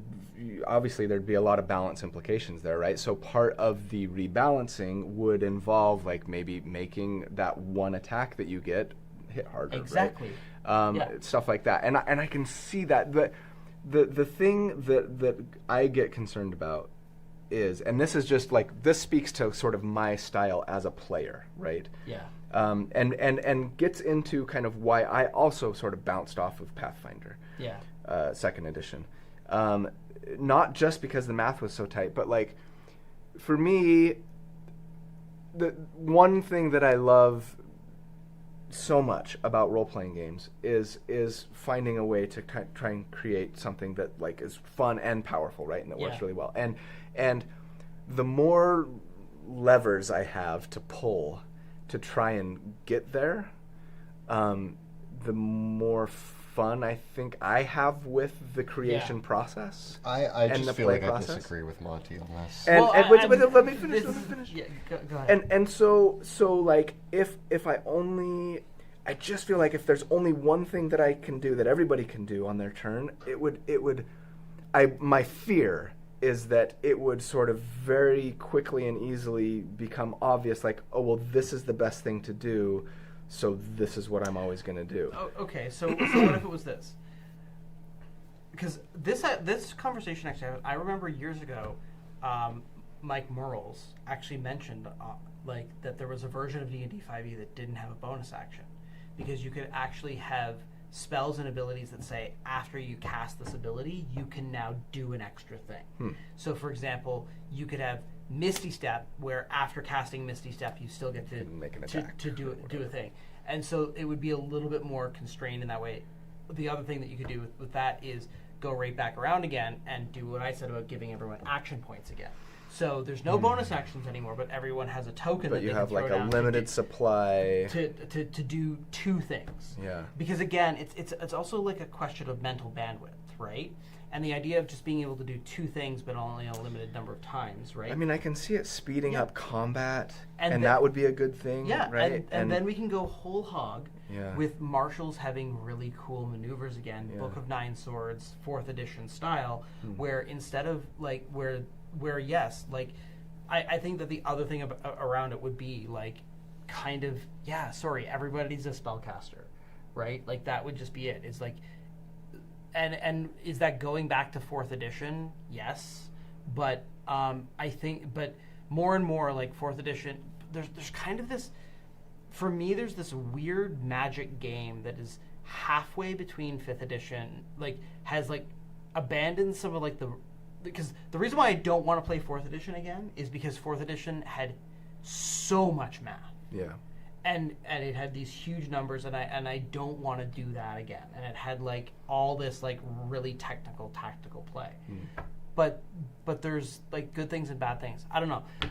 Killing the bonus action, maybe I'm not committed to that. I just thought it was like in the moment I was just like, oh, I like the wow. hot take. You just and, wanted to... and you've created a firestorm in the chat. Yeah. So the chat's going off, so so well Monty's mission is accomplished, and chat is on fire. you say you disagree with them. Why? I mean, I like doing a lot of things with my turn. Yeah. Now, Monty's going to call me out for forgetting to do things all the time on my turn, and that's exactly why it should be simplified. which he's not wrong. And I like that I just argued with myself. But I'm playing in a campaign right now. I've managed to convince my friend to join, who's never played D&D before, and he's playing a paladin. We're using the 2024 rules. Mm-hmm. He's playing a paladin. I'm playing a monk, and because I am me, I'm like, okay, level 1 fighter dip. Take a nick and a vex weapon, and I can flurry of blows. And we're like level 2 or 3, and I'm sometimes, anyways, making 4 attacks on a turn, right? And I feel awesome. And my friend, who doesn't know very much about D&D, and was like, "Oh, paladins seem cool," you know what I mean? He's like, "Okay, like on my turn, I make an attack," and he's like, "Okay," and you hit, and then he's like, "Okay, like." What else can I do? And it's like, that's it. And he looks over at me and he's like, you get to attack 4 times. How come I don't get to attack 4 times? So, like I can definitely see, I'm like, well, you can smite once in a while, but so I can absolutely see the merits to simplifying. I mean, I spoke with someone recently who said the Monk of the Long Death was the most powerful character at their table. What? Yeah, so you got to remember that, like, a lot, like, I think that, like, here on D&D YouTube land, especially within us, like, our channels, we exist within a very particular paradigm, and D&D has reached this level of popularity and accessibility now, where it does. The trend line for D&D is moving more and more toward, like, it's moving more towards the rules lighter side of things rather than towards the crunchier side of things, because that like trying to bring in and that's kind of the interesting thing about 5th edition is that it lives in this weird space where it's like crunchy and fluffy at the same time, and it wants to be Dungeons and Dragons wants to be that perfect chocolate chip cookie, which has the right amount of gooiness and the right amount of crunchiness to it, like a good cannoli, right? Where there's this gooey squishiness, but then there's also that I just got so hungry, right? I want cookies. And that's what D&D 5 and if I have to say, it's like that is that if I wanted to identify, like, that's what makes 5th edition so special, and what makes it, in my opinion, a great RPG, is that it actually is like that. It's the closest thing we have to that perfect, gooey, crunchy chocolate chip cookie. Yeah. We gotta answer Logomancy because they accidentally submitted their question twice. Thanks. What was the name and class of your first ever D&D character? Mine was... And what edition? What D&D edition? So, my first D&D character was... Actually, no, it wasn't in 5th edition. No. You played a 4E? 4. It was 4. So, 4th edition, Dax O'Malley, the Evocation Wizard. No, you played a rogue before that. Oh, man, for like 2 sessions, and then I said we played a lot more 4th edition. Really? Yeah, you're... Yeah. Oh, I remember like 1 session with that rogue and then complaining. That was when you fell into the wagon. Yeah. And no, we played several games with those characters. Oh. Do you remember that character's name? Dorian? Yes. Okay, Yeah. so there was a rogue named Dorian, and I wasn't high enough level to... See, I played that one for a few sessions, and then I complained to Monty because I was like, it was my first ever time playing D&D, and I was like, I didn't feel like I was rolling enough dice. I was like, this character's not doing a whole lot on its turn. So you wanted to... And I was like, what is the class that rolls the most dice? Yeah. And he was like, you're going to take a wizard and you're going to take fireball. And I was like, all right. So I guess my first long running character that went for like a whole campaign was Dax O'Malley, the Evocation Wizard. And yes, I cast a lot of fireballs. Nice. Yeah. Mine was, I'm going to date myself here, but it was an advanced Dungeons and Dragons campaign, AD&D. Cool. 1st edition, essentially. And it was just a magic user, I believe they were called at the time. Essentially a wizard. But there was no subclass. And he was called Magus. Based on, for the Dragonlance fans out there, I got the name from, it was Dragonlance inspired.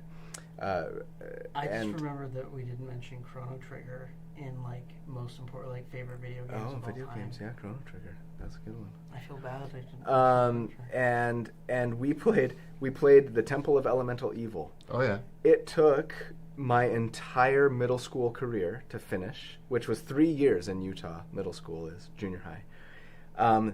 And it's only supposed to be for levels 1 through 8. At the time, it was a level 1 through 8 campaign. But we got into so many shenanigans and side distractions that we just could not. We were 13-year-old boys that were morons, like all 13-year-old boys are. And we just could not, stick to anything. In fact, halfway through the Temple of Elemental Evil, we left and did the Ravenloft, the full, Ravenloft campaign. I don't remember why.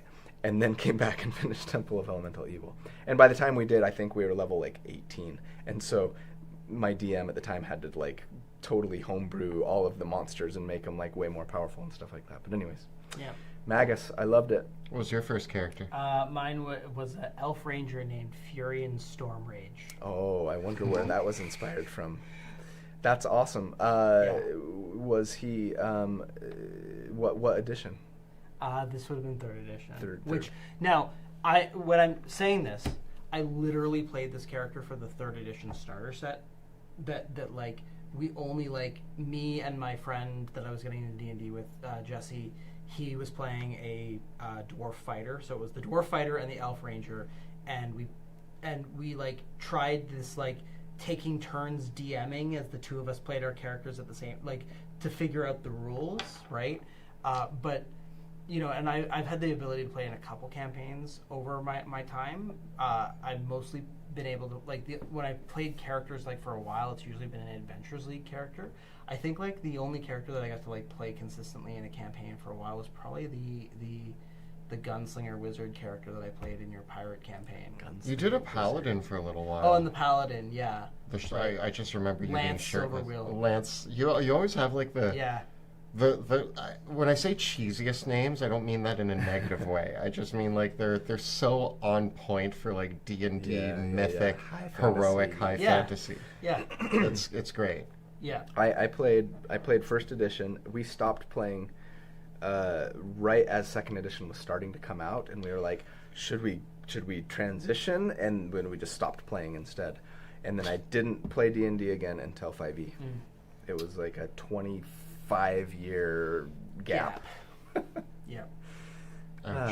Yeah, it was sad. Well, it's 4:35. It's been 3 hours. Yeah. It's been 3 hours. Did we cover everything in the whole world that you wanted us to talk about? If yes, write anything in chat. Great, thank you. So, okay, there is one last question that I've seen popping up. Is there any subclass that didn't make it in 2024 that you'd be excited to see get the 2024 update? Bladesinger. That's my knee-jerk yes. Swashbuckler. And then I get scared that it would get nerfed, and so I say never mind, because I don't want them to. Yeah, exactly. Alone. I don't want them to make it worse. I'm scared because a lot of the stuff that got ported over, right, just came straight port or was made weaker. And I mean the newer, the non 2014 Player's Handbook subclasses that came over to the 2024 Player's Handbook either look basically exactly the same or maybe slightly worse. I really would like them to make more new things overall. I really hope that they do more classes. Yeah. Right? I really do. Artificers got to come soon. What was yours? Oh, Swashbuckler. Swashbuckler. Yeah. I want to see the Swashbuckler Swashy was good. Get a bump up. Yeah. That's all, folks. A bunch of people wrote anything in chat like I asked them to, so thank you, everybody out there who follows. Thanks, dad joke people. Dad joke people, you make the world go round. That's right. I love dad jokes, but I'm not actually a father myself, so I guess that makes it a faux pas. And with that, you guys are awesome. Thanks for You're having awesome. me. This is so fun. Thanks for flying all the way here just to do this and nothing else. For no other reason. For no other reason than to hang out for a couple hours and talk about D&D. I'm excited that we get to go to dinner and just keep talking. Yeah, Yeah. we're the I wish you conversations. could. I wish you could all come. Let's just take the camera. We'll bring it to dinner with us, and We'll then take the computer with us. Yeah. Like, we'll show that's up a good idea. with everything. Yeah. now you just get to see us eat pasta and continue talking like this. Yeah. Although our partners are going to be there, so we probably We'll have need to tone the nerd talk down We have a to little tone bit. the nerd talk down a few degrees, or at least broaden the topics to things that they more so can join in on, The like Arcane. Like Arcane, yes. Wait, you still haven't. You haven't no. Your goal at dinner is to convince my partner to start watching Arcane. She hasn't. No, She would love it. I thought so. Come. well, Anyway. thank you all so much for watching. Okay. We'll see you next time. In you the guys, thanks. dungeon? Okay, yeah. In the dungeon. Okay. That's where. Bye. Bye bye.